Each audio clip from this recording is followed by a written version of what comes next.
What's up guys, Chaos Shinobi here. This is What If Naruto has 4 legendary dojutsu. Summary: what if the Kyuubi's chakra unleashed something long thought impossible? Behold Naruto of the 4 dojutsu. Chapter 1. There are 4 great dojutsus, the Sharingan, the Byakugan, the Rinnegan, and the Shishugan. There are several other dojutsus that are random offshoots of the originals. But none of them can truly compare to the original 4.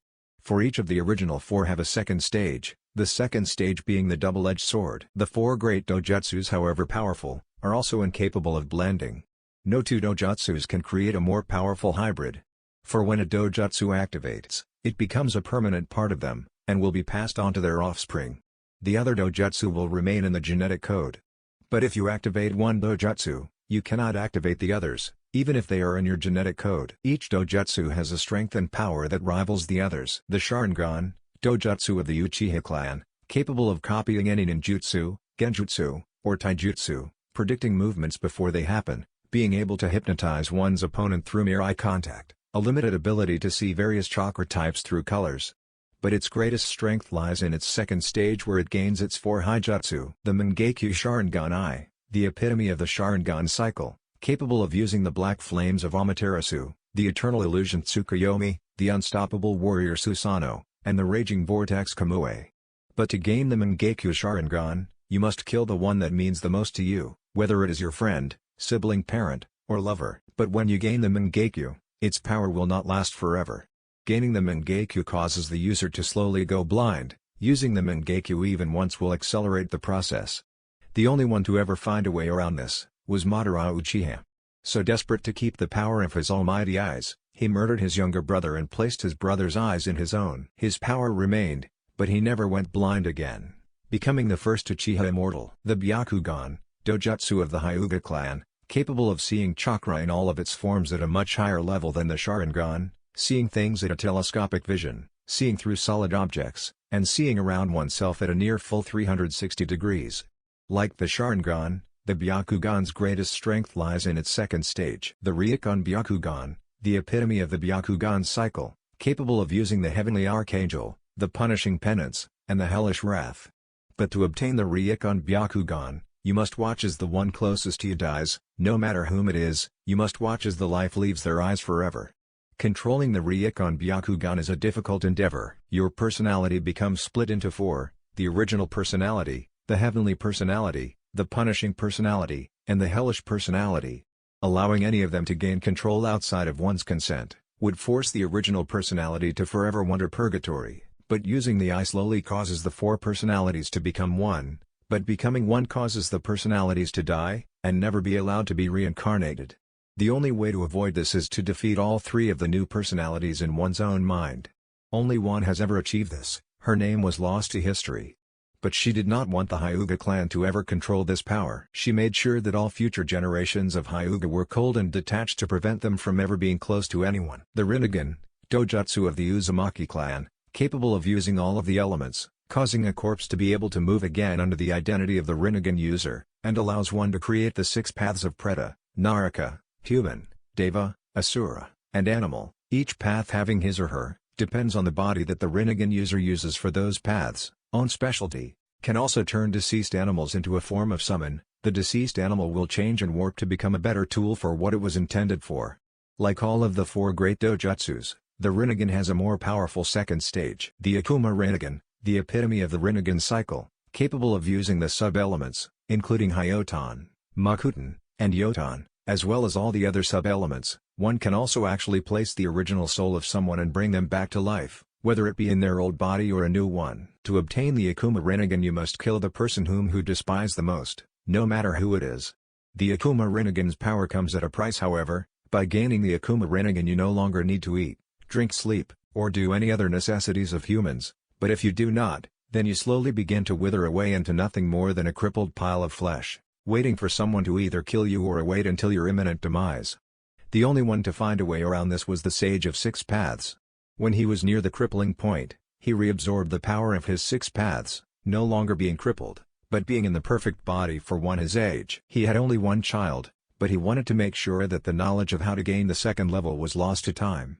He left knowledge of only the Rinnegan, not the Akuma Rinnegan. His last surviving remnants were Kushina Uzumaki, and Nagato Uzumaki. The Shishugan, Dojutsu of the Namikaze clan, capable of using pure chakra to a much higher extent than a regular shinobi, they usually become incapable of using any element outside of their natural affinities. It can force chakra to take different forms, ranging from that of a shield, a sword, or even a seal. A Shishugan is also capable of recognizing and breaking down seals so long as chakra has been applied to said seal. All shinobi are capable of using pure chakra like one would use a sword or kunai, but with the Shishugan it becomes second nature to them. Just like the rest of the four great dojutsus, the Shishugan has a second stage, the Kurai Shishugan. The Kurai Shishugan has the ability to instantly cast seals that have been broken down by the eye, can fire raw blasts of pure chakra with little effort, capable of manipulating the chakra within a jutsu that has already been cast, and warp the energy around oneself to a minimal degree. To awaken this stage you must watch the person you despise most die, watch as the last trace of life exits their body. The curse of this stage is that you are forever condemned to remember the faces of everyone you have killed or seen die, haunting your nightmares forever. To forget these haunting memories, and prevent yourself from going insane, you must learn to let go of the past and find solace.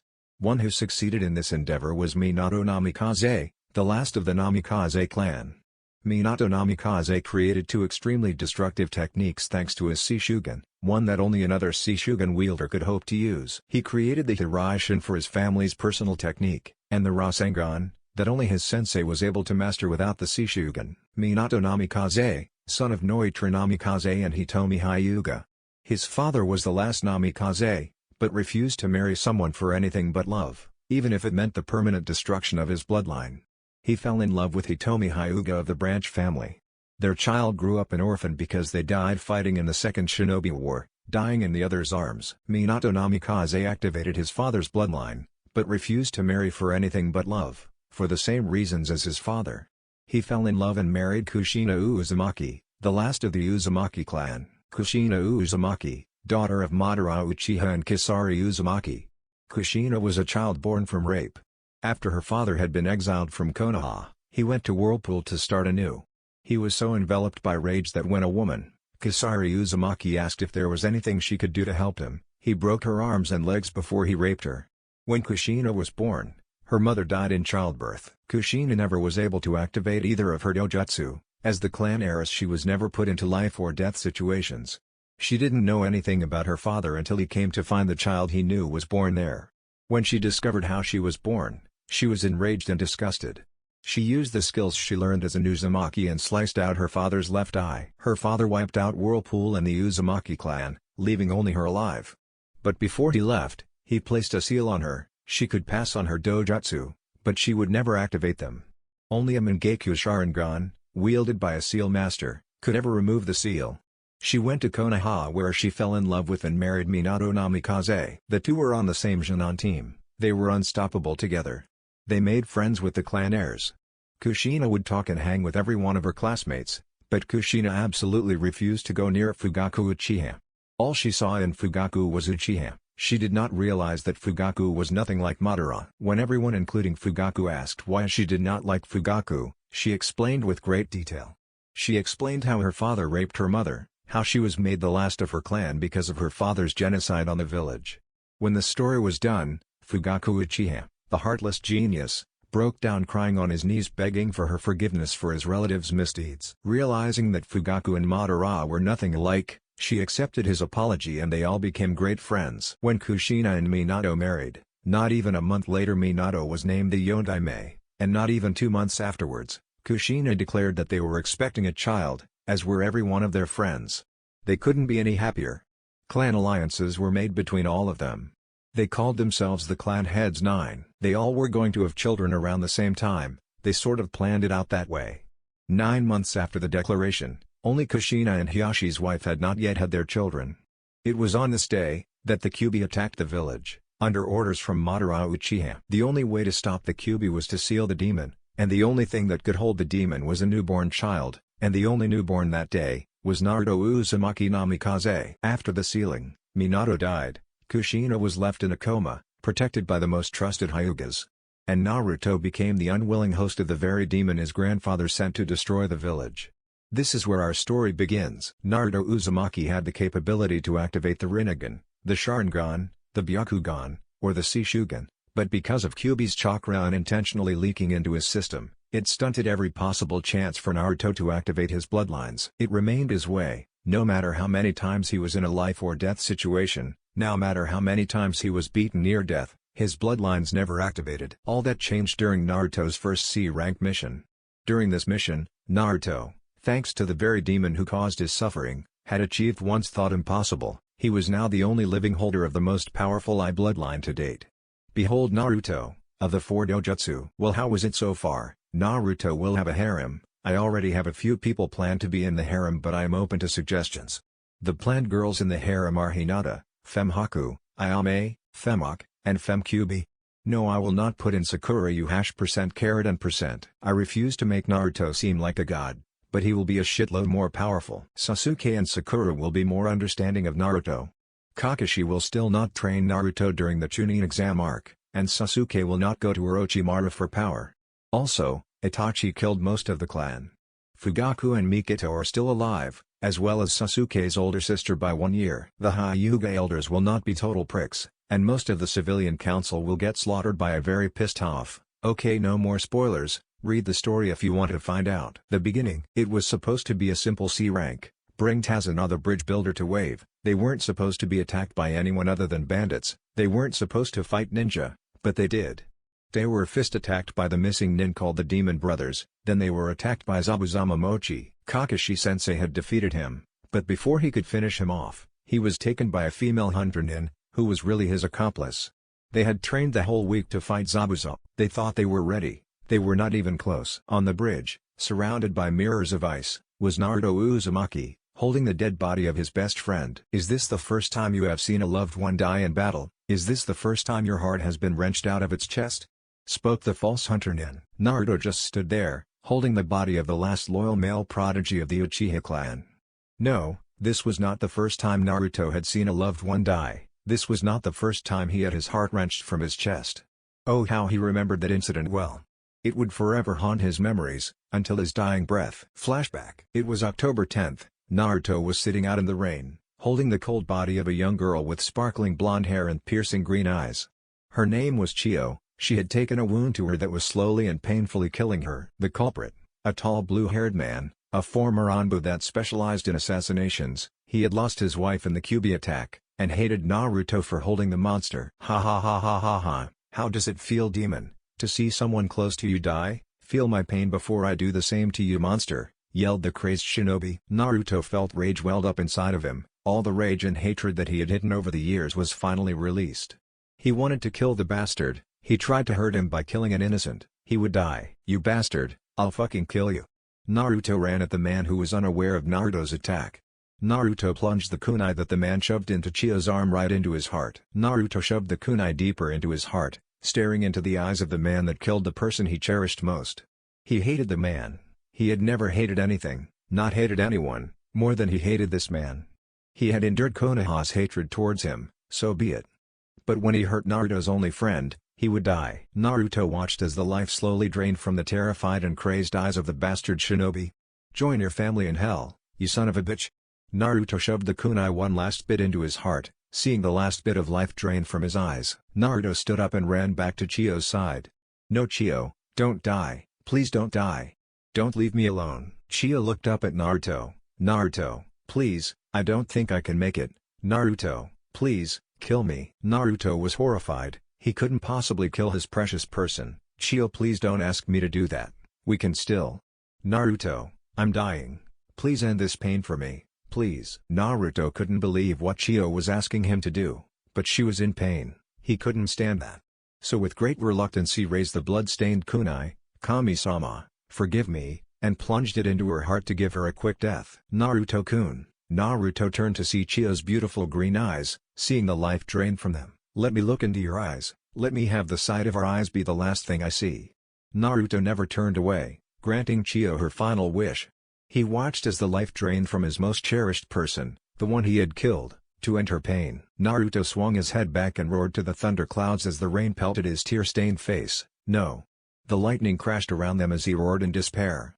Naruto, at 11 years old, would never forget what he had done. It would haunt his nightmares, forever. Flashback Kai. And now here he was, holding his precious person, just as he had held Chio not even a year ago. He could feel the white-hot tears flowing down his face as the red chakra bubbled around him. He could feel the cold lifeless body of his self-adopted brother and rival.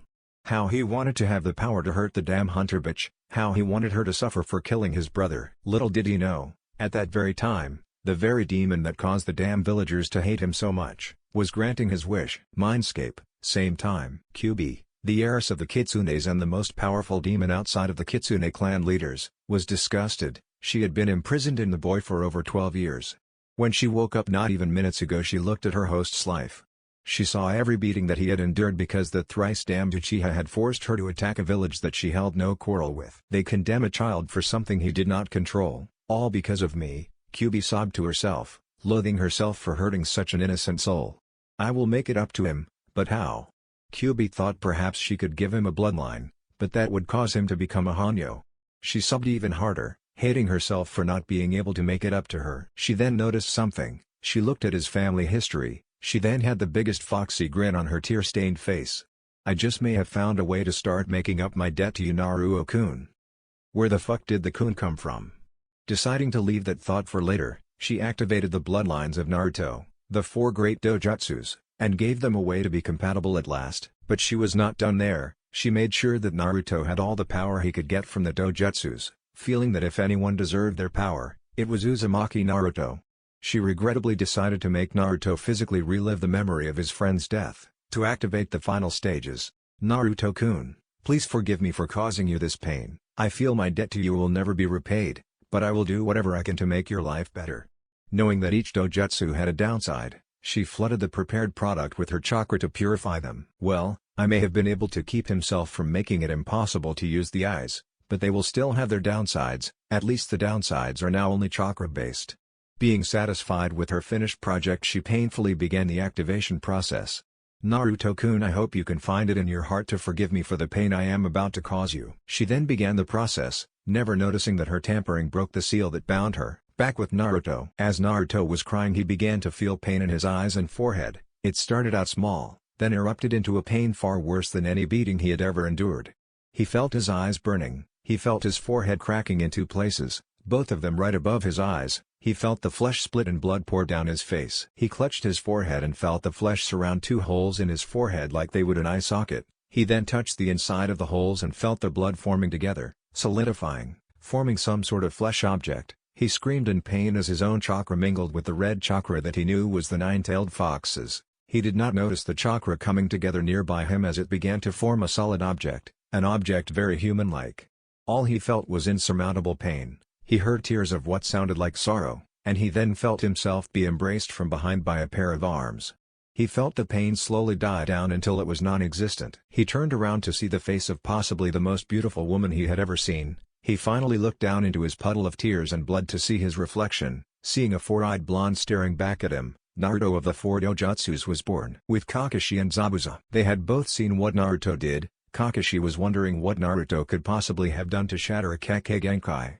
Zabuza was incredibly confused. How did this Gaki defeat his daughter's Kekkei Genkai?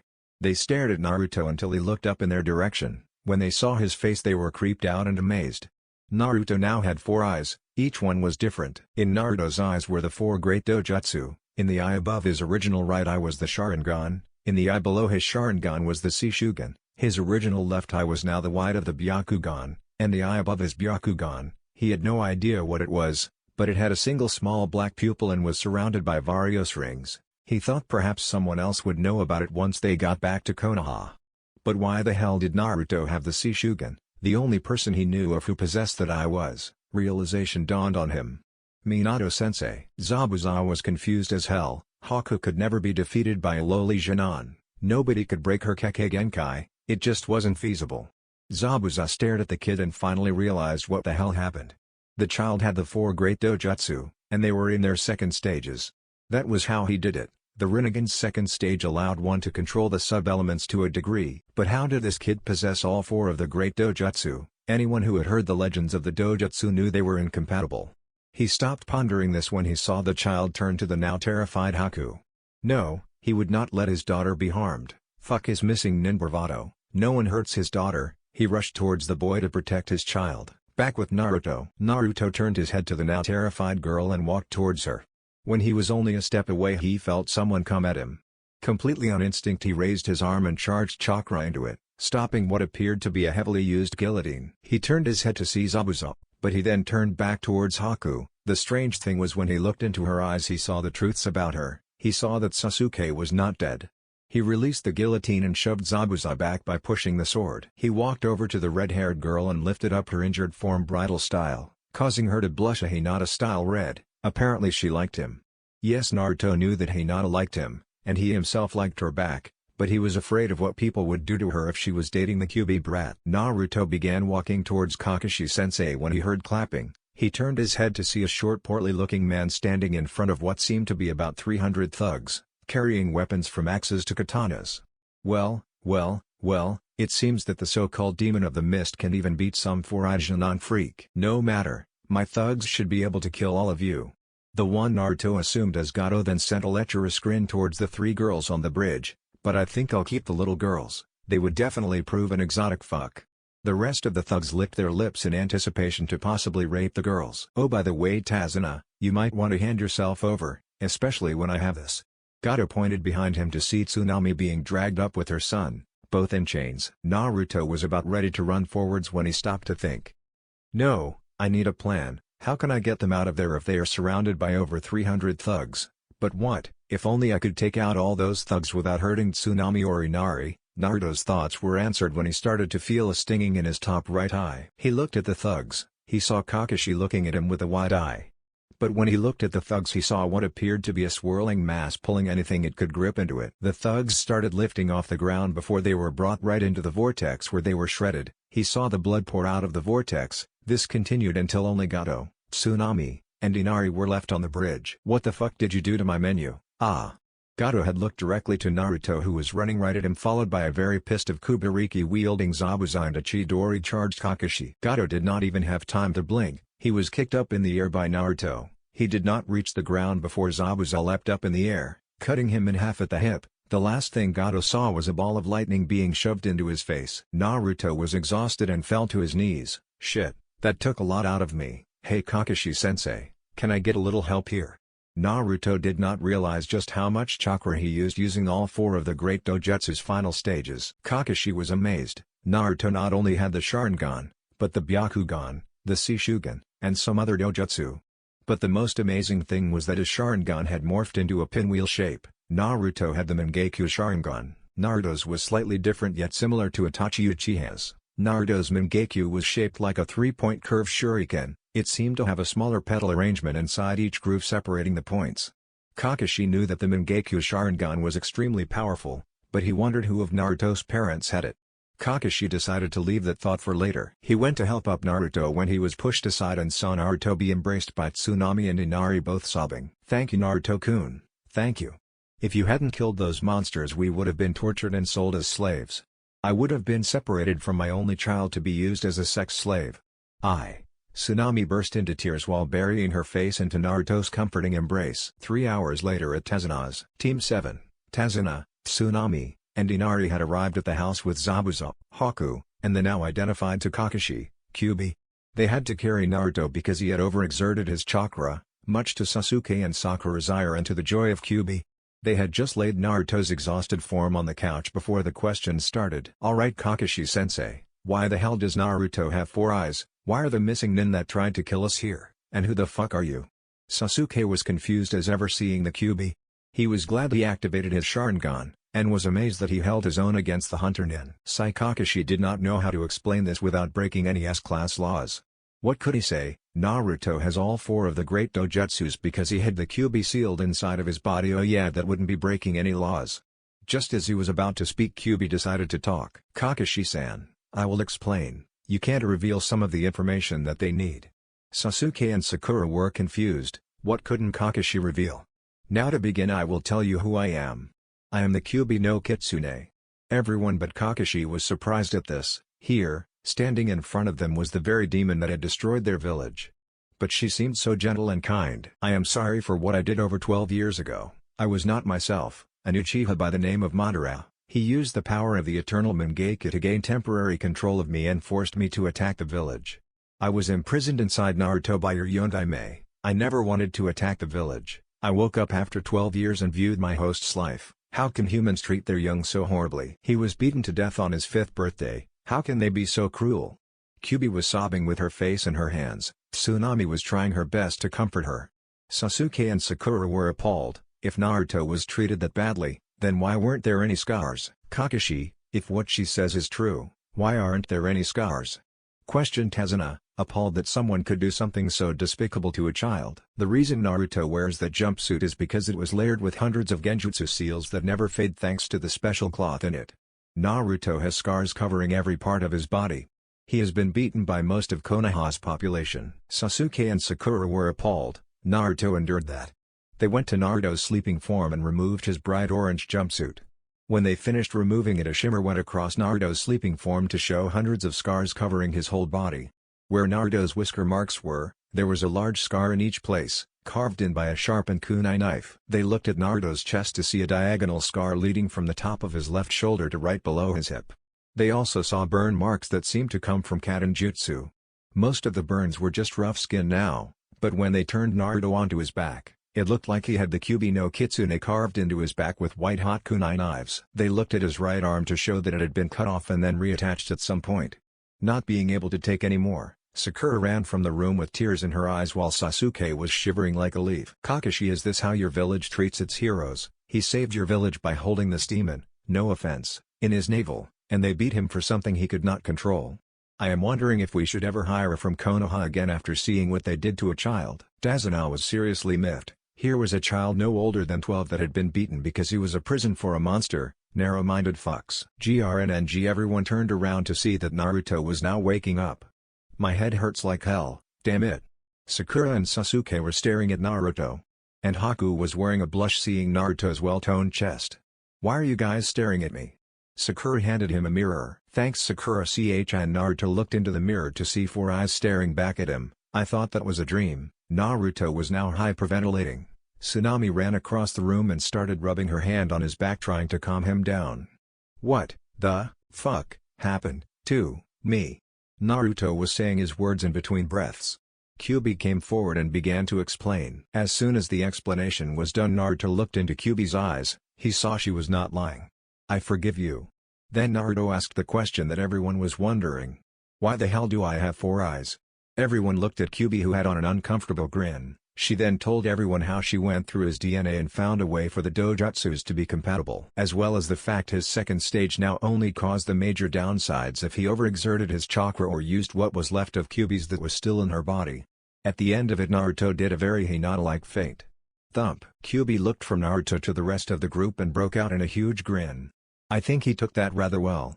Everyone's sweat dropped at the fact that the Kyubi was little different than a teenager. They left the room to get to bed. But late that night, Kyubi and Haku stalked downstairs to sleep on either side of the now 4-eyed Uzumaki heavily guarded Hyuga Hospital. Kushina Uzumaki was now waking up and opening her eyes after 12 years of hibernation due to birth stress. She did not know how long she was asleep. She thought she was asleep for a few days. I wonder where Minato Koi is. I can't believe I have been asleep for the past few days. She had thoughts of hugging her husband, hugging her child. Oh my god, Naruto, who has been breastfeeding him, I have to find. Her yelling was cut off when the door to her room opened with a shaky-looking man around his 40s, and he greatly resembled Hiyashi. Hi, I just need to get out of here. Do you know where my son is? He was born a few days ago and I was wondering if, could you please stop staring at me? It's kind Kushina. The old man jumped at her and enveloped her in a bone-crushing hug. Whoa there, old-timer, I don't swing that way. Kushina was confused. This old guy knew her and seemed relieved to see her. Who the hell are you? Are you an older relative of Hiyashi Baka? The old man seemed to gain a twitch in his forehead. Kushina, it's me, I'm Hiyashi. Kushina could not believe it. Here was her old academy buddy Hiyashi, in his 40s, The last she remembered, he was only 29 years old. She slowly calmed down and asked the question that was now eating away at her. Hiyashi, how long have I been in a coma? Hiyashi knew that Kushina would not take this well. Kushina, you have been in a coma for near 12 years. Kushina could not believe it. She could not believe it. She had been in a coma for almost 12 years. She had missed breastfeeding her son. She had missed his first birthday, she may have even missed him graduating from the academy if he decided to join. Only one word escaped her lips, Naruto. Back with Naruto. Achoo! Naruto sneezed, completely waking him up. Someone must be talking about me. The thought of the villagers popped into his head. He seemed to suffer their ire even when he was out of the village. His thoughts of the villagers stopped when he felt the urge to use the toilet. Knowing that holding it would make it worse, he decided to get up, when suddenly realizing that he couldn't move. He panicked, thinking that he was going to be tortured in some way, tried to wiggle free to turn his head to the left and see the QB. So he wasn't dreaming last night. He tried to move the other direction and look to see Haku. Now Naruto was really confused. He had no idea what to do in this situation. He had two extremely beautiful girls snuggling under his blanket right up to his chest. He tried to move his hand when he brushed up against something, causing Haku to moan in her sleep. Shocked by the clearly pleasurable moan that Haku made, he looked under the low covers to find that while Haku wore a very thin silky nightgown, Kyubi was wearing absolutely nothing. He now saw how beautifully fair Haku-chan's skin was. It looked to be as pure as the fairest snow. There was not a single flaw in any part of her soft skin. Kyubi-chan's skin was also fairly beautiful. It had a slight tan to her skin tone. It looked like a beautiful burnt tan. It had a slightly rougher texture, but it felt so soft to the touch. Naruto was now subconsciously rubbing both of their skin, waking them up. Haku and Kyubi woke up to find Naruto stroking their skin. This knowledge caused them to blush before sending each other a mischievous grin. So Naruto thinks we feel nice, why don't we return the favor? Was the thought that both could see in the other's eyes. Naruto was unaware of what he was doing until he felt a hot breath on his ear coming from Haku. It sent such a pleasurable chill up his spine. Naruto-kun, does my soft supple flesh feel good to you? The clearly sensual question was made even more sensual by Haku grinding her hips into Naruto's thigh, eliciting an even louder moan from her. What about me, Naruto-kun, doesn't my flesh? Kyubi grabbed his hand that was rubbing her back and guided it too. Does my flesh please you? She guided it to her sternum right in between her impressive C-cups. She pushed his hand into both of her breasts, causing her to release a moan filled with ecstasy. Don't we please you? Both girls asked with a very sensual lust-filled look in their eyes. Naruto could not take it. He was used to getting beat up on his birthdays. He was used to eating poisoned food. He was even used to being stabbed near to death. This is not something he was used to. Two extremely hot girls were currently using his body as a pleasure toy. Running out of options, he did the first thing that came to mind. Ah! Naruto yelled, skyrocketed himself off the fold-up bed and onto the ceiling fan just above him. A trail of blood signified he was trying to contain a nosebleed. Haku and Kyubi looked at each other before bursting out laughing.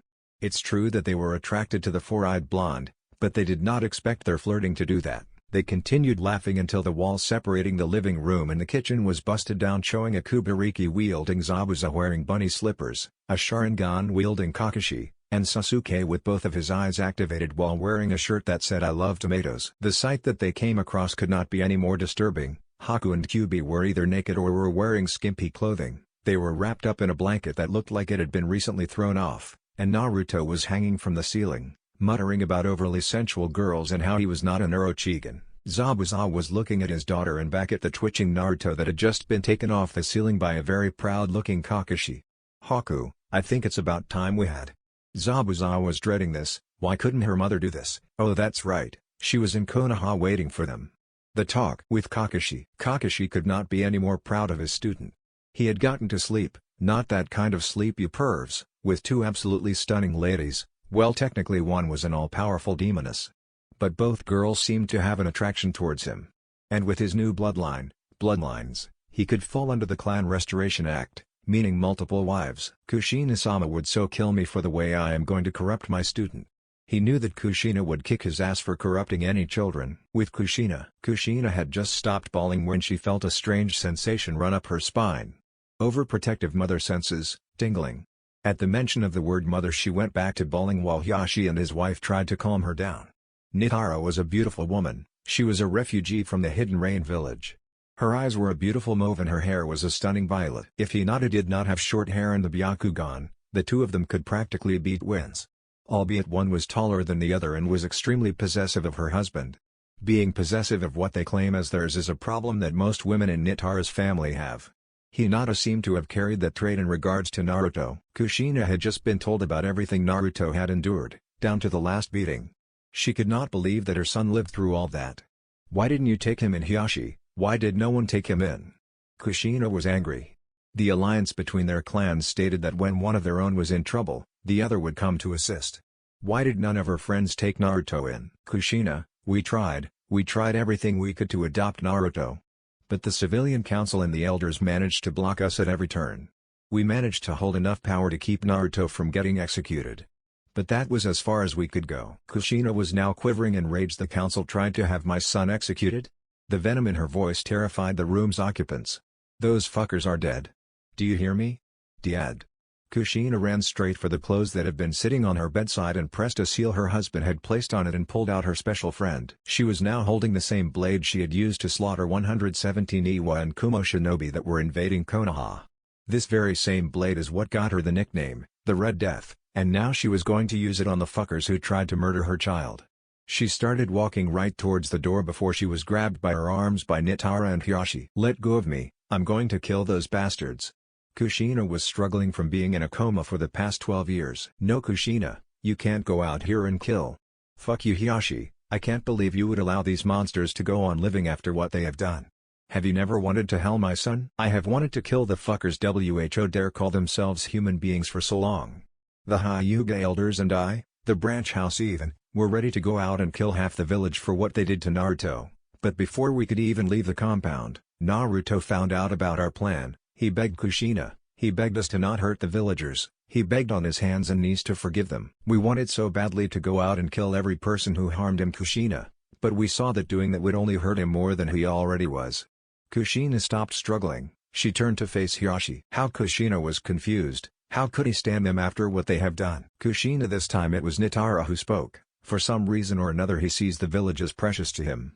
He often talks about how great his family must be. But he sometimes wonder if they abandoned him. If he saw you, his own mother, after so long, kill every villager who had ever wronged him, Naruto would go insane. He would more than likely run away from the village and hang himself for the dogs to eat, before coming near you.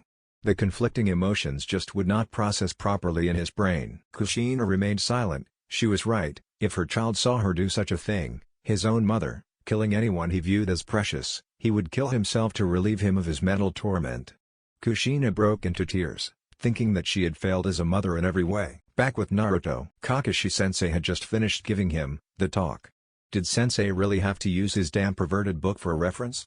He saw Haku walk out of the room with Zabuza before she started blushing tomato red at the sight of Naruto. Naruto was not faring much better. He could not even look in Kyuubi, Sakura's, Sanami's or Haku's directions without having to cover his nose to stifle a nosebleed.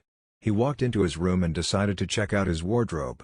He was still wearing the same Kill Me orange jumpsuit. He loved the jumpsuit, not because it was orange, but because it was the first and only gift he had ever received. He knew it was from Kurenai and Anko, the two of them always were looking out for him when he was a child. He knew that they thought he was cute. Every time he looked into their eyes he saw a weird sparkle, the same time he saw, in, Hinata-chan's, eyes. The realization hit him, the Genjutsu Ice Queen and the Snake Mistress loved Naruto. But why? With Kurenai and Anko, both of the beauties sitting at the table sneezed. Whoa, someone must be talking about us was Kurenai's reply. I wonder if it's Naruto-kun. No, bad Kurenai, he's 8 years younger than you. But still, Kurenai was depressed. She had fallen in love with Naruto when her and Anko made him that orange jumpsuit for him when he was 7, she was only 15 at the time. So she had no idea that spying on someone that young in the shower was a bad thing. When she heard about pedophilia happening on the other side of the village, she was ashamed of herself. She tried to forget her feelings for Naruto, but she couldn't. She had fallen for the blonde fox boy. Anko was in the same boat. She remembered how she fell for the little Gaki who was 6 years her junior. She remembered that it was thanks to Naruto that she still had her innocence. Flashback. Anko had just been declared innocent by the Hokage for being a traitor and was now walking to her new apartment. She was just about to unlock the door when she was grabbed by her arm and then thrown into an alley. She looked up to see the faces of the council members who were adamant in her execution. They were wearing very lecherous grins. So the snake whore thought she could walk home alone without being assaulted. You may be allowed to live by Hokage's word, but we are still going to punish you. But we are going to have lots of fun out of it. The 3 councilmen, who were probably in their late 30s, were advancing on Anko, who was no older than 10. Anko was scared, she was so terrified. I'm going to go first, I needs a good fuck. The fat and drunk council member started advancing on her faster, But before he could reach her he was tackled to the ground by a bright blonde flash. The blonde-haired street rat who seemed no older than 4 then proceeded to punch the councilman hard enough in the face to make some serious damage. "You bastard. Smash how smash dare smash you smash do smash something smash so smash die gusting smash you smash lolican." The blonde-haired gaki then grabbed the councilman's hair and used his adrenaline-pumped body, threw the fat ass across the alley into a bunch of garbage cans. Just as Naruto was about to go finish the fat ass off, the other 2 councilmen ran towards him. Not wanting to see him get hurt, she grabbed a nearby trash can and threw it at their heads, forcing them to smash into the brick wall, killing them instantly. He started getting up before she saw that the blonde gaki had been thrown across the alley with a kunai embedded right next to his heart. The fat counselor then ran over to her and grabbed her by her throat. "I was going to let you live after I fucked you. BTTSMS I ain't having that luxury, ani ls worse before I, ah." His sentence was chew off when the blonde gaki sliced at his ankles, forcing him to fall over. Anko had fallen down but was too in shock to move. The blown grabbed a nearby wrench that seemed too big for him to possibly pick up, but adrenaline does wonderful things. He then took a couple kunais and stabbed them into the portly man's hands. "Ah, plaza haha have mercy." A kunai knife was shoved into his spine to keep him from squirming. "You begged me for mercy when you were about to rape her. I got a news flash for ya, I'm all out of mercy. Die you fucking bastard." Blondie raised the giant wrench above his head before he brought it down right on that asshole's head. Knew a crunch. The wrench had crushed the guy's skull, but his body was still twitching. When Naruto realized what was going on and what he had done, he fell backwards, eyes wide open. Blondie was having trouble staying upright. "Hey Gaki, Gaki." Thump, "Gaki. Shit kid, don't you die on me, don't die." Anko was sobbing at this point. This Gaki, that did not even know her, was risking his life to save her innocence. GRNN and the Blondie was opening his eyes. "Yes, okay kid, my name's Anko, what's yours?" His eyes were starting to flutter again. "Gaki, what is your name?" The Blondie could barely speak, and Naruto too. "My name is Naruto." Anko was relieved that the Gaki could speak. "Okay good, now Naruto, I need you to stay awake for me, can you do that?" Anko was scared beyond belief. The only thing she had been taught by Orochimaru were combat jutsus. She did not know much about medical jutsu. "Look Naruto, I am going to perform some first aid, this will hurt okay?" Naruto nodded for her to go ahead. The first thing she had to do was rip out the kunai knife. She looked at the Gaki as she ripped it out. He barely flinched. The idea that he had enough pain tolerance to be able to barely feel a kunai being ripped from his chest was terrifying. What have you gone through to become so strong? She had no more time to ponder this, she had to dress the wound now. She spent the next 5 minutes making quick stitches in the skin to slow the bleeding while applying pressure. Not even a minute after finishing the stitching, a young Iruka found the alley and saw the 3 bodies, Anko covered in blood, and the demon brat. Noticing the sneer that Iruka was sending at the boy, she instinctually hugged him close to her chest. "The demon brat has killed people, hand him over so we can end this monster once and for all." "No, he saved me, he's a fucking demon girl, he killed my parents, he has to die before, Iruka's sentence was cut off when Anko lashed him across the bridge of his nose with the same kunai knife that was in Naruto's chest. Not another word. This was not the usual Anko. The usual Anko was scared and submissive. This was cold and ruthless, a true shinobi, brought out by her desire to protect the one who saved her innocence and life. Before she could make another move to hurt the scarred Jinan, 2 Anbu showed up and began to advance on her. Not trusting anyone tonight, she brought Naruto closer to her chest while holding a kunai at the ready just in case. "Ms. Mitarashi, we need to take him to the hospital." The silver-haired Anbu member tried to pry Naruto from her grip, but she refused to let go. "Please Anko, we need to." "No, I am going with him, I am not letting him get hurt."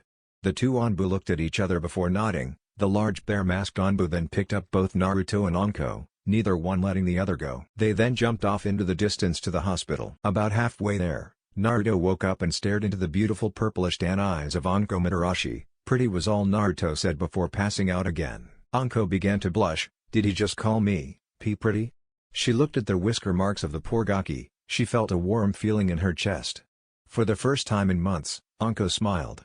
She snuggled into Naruto even more. "Naruto-kun." "Yes, Naruto-kun." The Anbu could only smile at this scene. Anko and Naruto, both outcasts looking for acceptance, it couldn't turn out any better. Anko could not help it, she had fallen for the Gaki the day he saved her innocence. She had so badly wanted to go up and tell the little Gaki how she felt.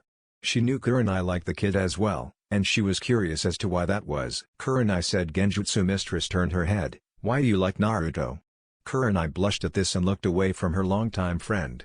Come on Kurenai, you know why I like the Gaki, but I never found out why you liked him.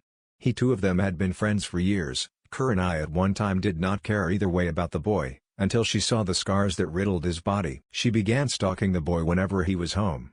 She remembers the time that she and Anko had made the orange jumpsuit he wears so much. Flashback. Naruto had just woken up. It was now October 10th, his birthday, and he was now 6 years old. He wanted to go to the academy, but he didn't want anyone to see his scars. If there was one thing Naruto could not stand, it was definitely pity.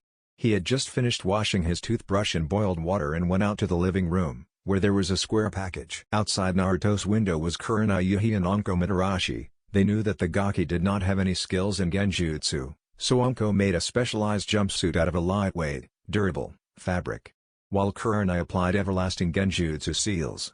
They had made the jumpsuit and placed it in the middle of his living room inside a square cardboard box. They were now watching as he picked up a long stick from behind his furniture and started poking the box before jumping behind the furniture. Wow Anko, when you said this kid was paranoid, you were not kidding. Kurenai had never seen anyone, much less a 6-year-old, act so cautious of a present. They watched him repeat the process at different angles until he went to the box, threw off the top, and ran back behind the furniture. He slowly walked towards the box with the jumpsuit in it. He pulled it out and then, just like a curious animal would, he played with it. Kurenai had to stifle a giggle that threatened to come out. When he was done playing with it, he decided to try and put it on, but then there was knocking at his door. He looked around for a place to hide it. The only place it could go is out the window.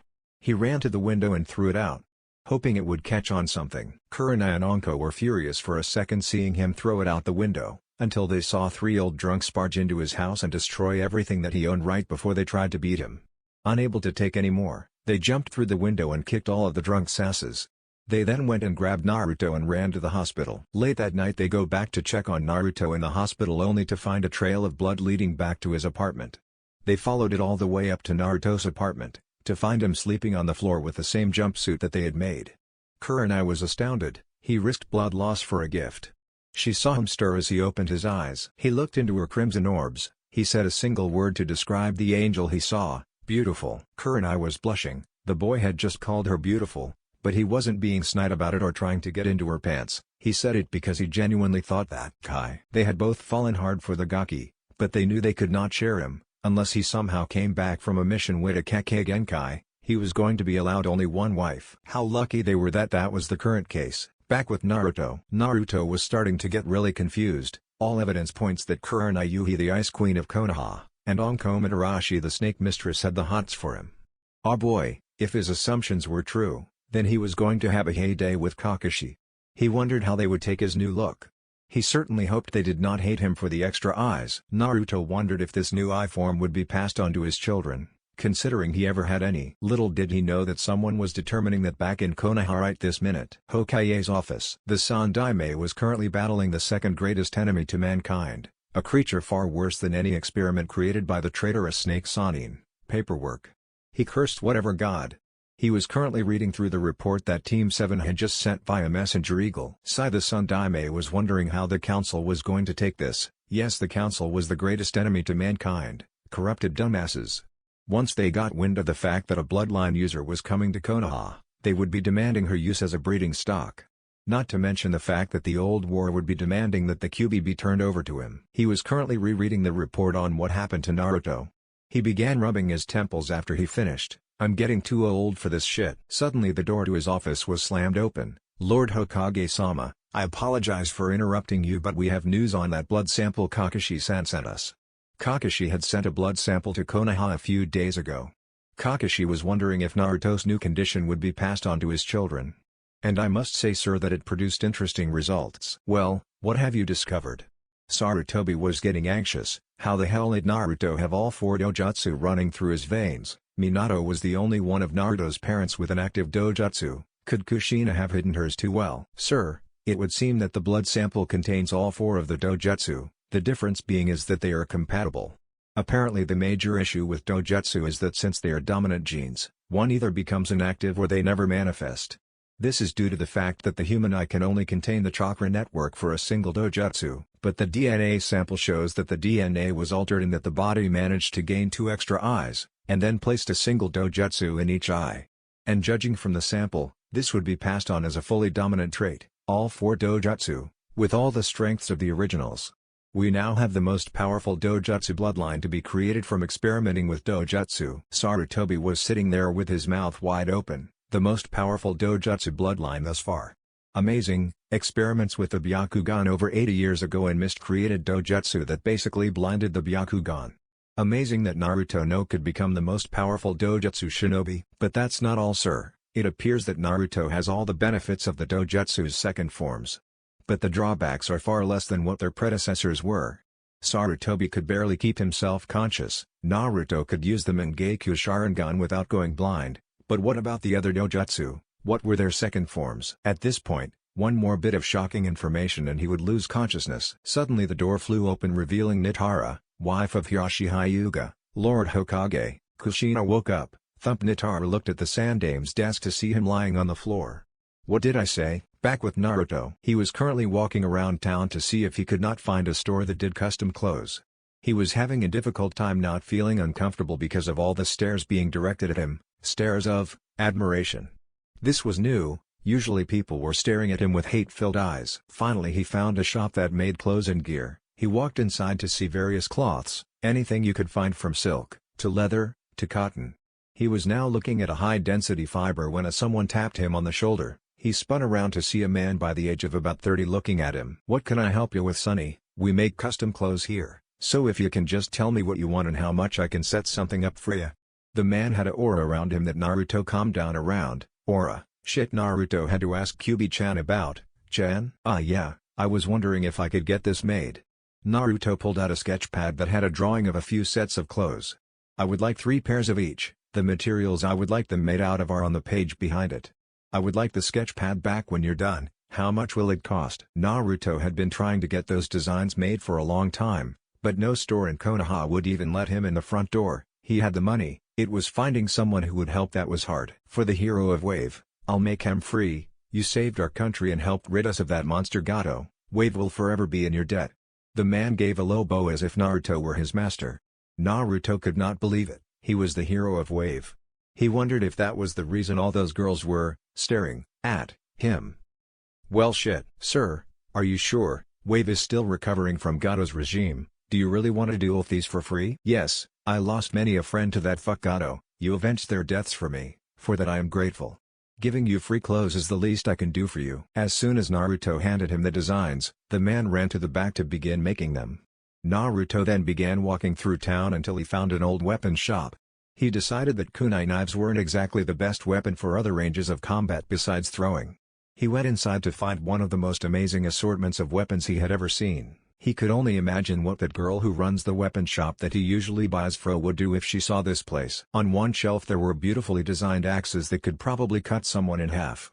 On another shelf were staffs that could probably break someone's bones. He kept on looking around until he stopped at a door.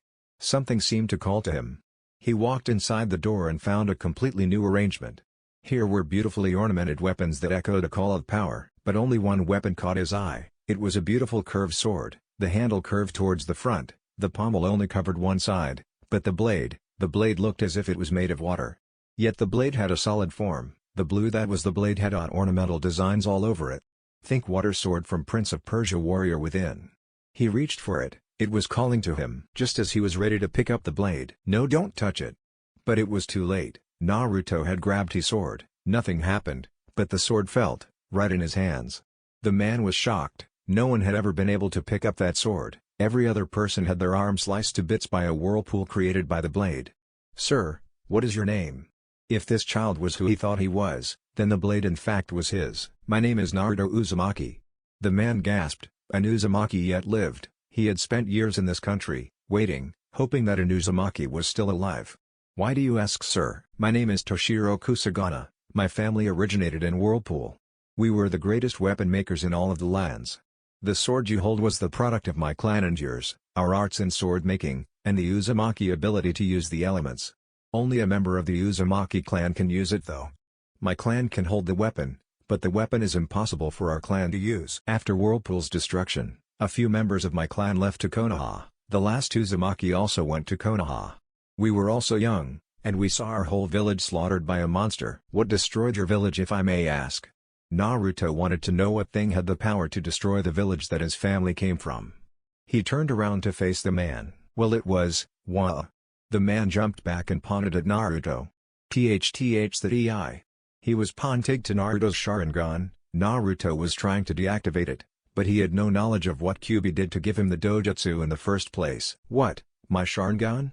Why are you so scared of it? Because the one who destroyed our village, the one who raped the Uzumaki clan head, the one who killed all the Uzumakis leaving only his daughter alive, was Madara Uchiha, and if my assumptions are correct considering you wear a Konoha headband on your arm, your grandfather. Naruto was shocked. Was he really related to that man? No, Madara Uchiha was a monster given human flesh. Was he really the son of one born from rape? Was he really the grandchild of the same man who forced Kyuubi-chan to attack his village? If he was, if he in fact was the grandchild of that monster, he would see to it that Madara Uchiha was destroyed, once and for all. If I am related to him, can I ask you something? Who was his daughter? His daughter was the most dangerous member of the Uzumaki clan. She was only 9, but she managed to fight Madara Uchiha and remove one of his eyes. I only hope she is still alive. A question of my own, why do you have 4 eyes? Naruto then proceeded to tell him what happened. When the story was done, the man decided he would come to Konoha, if only to honor the alliance their clans possessed. Naruto was walking around town looking for a ramen stand. Ramen, he remembers when he first tried it. Ayame was such a sweet girl. She always stared at him while he was eating. It was certainly not uncommon for girls to stare at his whisker marks. He wondered what she was thinking right now. With Ayame. Ayame had just sneezed. I wonder who's talking about me. Maybe it's, no, it couldn't be Naruto. Ayame had a little crush on the blonde Gaki. She was 3 years his senior and she was falling for him, hard. She fell for him about a month after she found him in an alley. Flashback. Ayame and her father were walking back to their shop. It was currently snowing. Ayame was only carrying a few bags while her father was lugging the cart that held the materials for the ramen. Ayame was only 8, she had no friends since she spent most if not all of her time working in the ramen stand since her mother died. He was walking past an alley when she heard a trash can fall over. She turned and looked to find a boy no older than 5 wearing only rags, huddled up in a pile of snow. Daddy, there's a boy here in the snow, come quick. Her father ran to her side. They were only about 20 feet until they reached their stand, so he left the cart unchecked.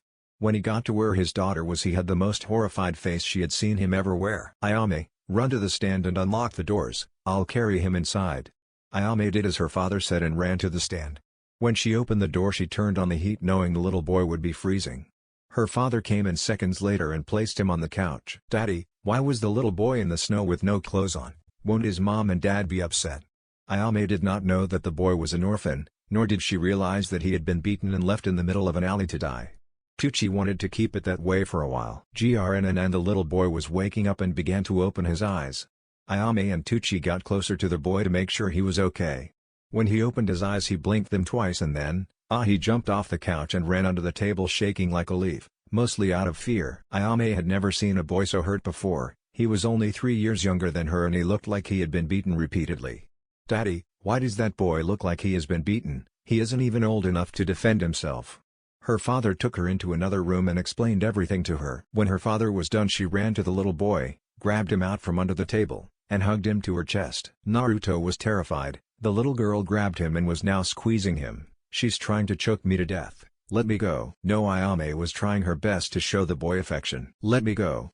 Naruto was sobbing. He was so afraid. No, I'm not going to hurt you. After 5 minutes of struggle, he finally gave in and let her hug him. He fell asleep in her embrace. Ayame just kept holding him to her while stroking his hair. She looked at the little boy her father called Naruto. She looked at the boy's lips and wondered what they felt like. She placed her finger on her own lips before feeling his. Her lips were soft, but his lips seemed chapped. She wondered what it would feel like if she kissed him. She got her lips closer to his before kissing him, waking him up. When she finished her 5-second-long kiss, she saw that his eyes were wide open and he had an enormous blush. She smiled at him, which sent him over the edge. Thump. Daddy, Naruto-kun is not moving. When her father got into the room, she explained what happened, causing her father to crack up laughing. Ayame remembered how the next day, Anbu came to their shop and ordered them to hand over Naruto. Her father refused, saying that unless Naruto got an apartment he would be staying with them. A month later, a few drunks broke into the store while her father was out. She was so happy Naruto saved her that day. Flashback. Ayame was washing the dishes when the door to the stand was kicked open. Two drunks came waddling in and destroyed the kitchen. "Where is the demon brat? Tell us now, you fucking bitch." The less drunk of the two grabbed her throat and shoved her to a wall. "We mock her whatifnaruto," replied the other drunk with a lecherous grin on his face. The other drunk agreed and was about to start molesting her when he had a knife shoved into the arm he held her with. "Don't you dare touch her, you fucking faggot." Naruto was severely pissed. He hated rapists and child molesters more than anything. The only person who was more dangerous than him was Jiraiya when it came to rapists and child molesters. Naruto ripped the knife out of the man's arm, making sure that the man could never use it again. He then charged at the other man and buried the blade in his ribcage, eliciting a drunken scream before he fell over from the pain. The other drunk who was clutching his arm ran towards the blonde, intent on killing him. Ayame took a nearby ladle and threw it at the man, hitting him in the head. The man turned around and ran towards Ayame, but he didn't make it 5 feet before Naruto hit the man in the knee with a bat they had brought in, forcing the knee to bend backwards. The man's head smashed hard enough into the ground to knock him unconscious. The other drunk grabbed Naruto and stabbed him right through the arm with a knife he had brought with him. He then began to advance on Ayame with a lecherous grin. "I am going to fuck you fucking whore." The man grabbed Ayame by the hair and threw her to the ground while ripping off part of her shirt. The man started getting closer and was about ready to lick Ayame's face when someone grabbed his tongue. Ayame turned to see that it was Naruto. His next words terrified the drunk whose tongue he was holding. "For trying to do dirty one so beautiful and clean." Naruto raised his head a bit so the drunk could look into his cold, merciless eyes. "I'll rip your tongue out at the seam." Naruto yelled out the last part as he dug his fingers deeper into the drunk's mouth, before ripping his entire tongue right out. The drunk had blood running down his mouth as he screamed before he was kicked in the face by Naruto, sending him headfirst into the oven, knocking him out cold. Ayame looked at the blood-covered blonde. He had risked his life to save hers. She had never met anyone who would ever do that for her besides her father. This boy, who she had barely known a month, who was terrified of getting a hug from her, had just risked his life for her. Ayame Ichiraku was in love with Naruto Uzumaki. Ayame wanted so badly to tell him her feelings, but she thought he would reject her the moment she tried. She was so self-conscious about being rejected since she never had a boyfriend. She only wished Naruto would come back from his C rank. He wanted to get Naruto before any of the other girls got to him. She turned around to see her father. Ever since the incident where Naruto saved her life, her father had managed to gain enough support from the various clans and a few civilians to gain an upper seat on the village council. "In 1 week I will need you to come to a council meeting. I know you usually hate them, but I think you will like this one." "Why, father?" Her father gave her a mischievous grin. "You'll see." With Anko and Kurenai were talking about missions and about little things they knew about Naruto in between. They were about ready to leave when an Anbu came up to them. "Kurenai Yuhi, Anko Mitarashi, the Hokage has requested that in a week's time you be present at a council meeting. He knows how much you hate them, but he gave me this letter to give you too." After handing them the letter, he shunshined off. Kurenai and Anko looked at each other before looking at the letter. They both opened the letter and began reading. After finishing, they jumped up in the air, hugging each other in a fangirl squeal. The letter dropped to the ground, revealing its contents. "Dear Anko and Kurenai, I realize how much both of you like Naruto. But neither of you will make a move on him for fear that you will hurt each other. Luckily we have a solution to this problem. Naruto has a new bloodline. I expect to see both of you in the council meeting at week's end. Sincerely, Sarutobi. P.S. Do not rape Naruto when he walks through the gates." Hinata's room. Hinata was currently holding her Naruto plushie that she had made from stealing a bit of Naruto's hair. She stole about half the hair on his head. Hinata was absolutely in love with Naruto. Ever since she started the academy and she saw how much he struggled and how far he was willing to go to succeed. Her love was final when she had fallen and cut open her knee and Naruto came and tore off part of his t-shirt to bandage it. When he finished bandaging it, he kissed it better. She continuously stalked Naruto, even when he was in the showers. Hinata was about ready to raid Naruto's house for his used chopsticks when the door to her room opened. Standing there was her mother and father, both with sheepish grins on their faces. "Hi Hinata, we have some interesting news for you I think you will like." Hinata knew that when her father said things like that, he went to great lengths to make sure it was good. "We have set you up in an arranged marriage with Naruto Uzumaki. Yahoo! Now I don't have to sneak into his house and feel him up when I'm horny." Realizing what she said and seeing the horrified look on her father's face, she blushed a new shade of red before fainting. She woke up hours later where her parents explained Naruto's current situation, shocking Hinata with realizations and disgusting her before her parents explained the points that disgusted her. When they were finished they left the room, leaving an extremely happy Hinata to her sexual fantasies. Uchiha compound. Suzuri Uchiha had a tanner complexion than most members of her family. She had beautiful long onyx hair. Her onyx-colored eyes were also very different from the rest of her family. Hers shined like a black jewel in the moonlight. She was tied with Tenten Kusagana for Kunoichi of the Year. She ended up with a full Kunoichi team that were serious fangirls to Neji Hyuga, the rookie of last year's graduating class. Most girls were head over heels for the rookie of the year who was older than them. Suzuri was head over heels for the dobi who was younger than her. He fell in love with him the moment she saw his face and determined sky-blue eyes. Suzuri Uchiha was the genius of the now only dozen-member Uchiha clan.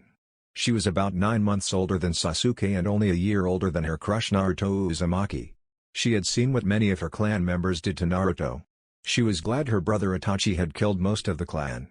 He left alive the Uchiha members that tried to help Naruto, which was about 12 members. She had killed her best friend that night when she tried to kill her to gain the Mangekyo. Her friend was also her cousin on her father's side. Her friend tried to murder her to gain the Mangekyo so she could kill Naruto to avenge the death of her mother in the Kyuubi attack. She killed her friend and gained the Mangekyo. She was 13 years old and was starting to lose the ability to see.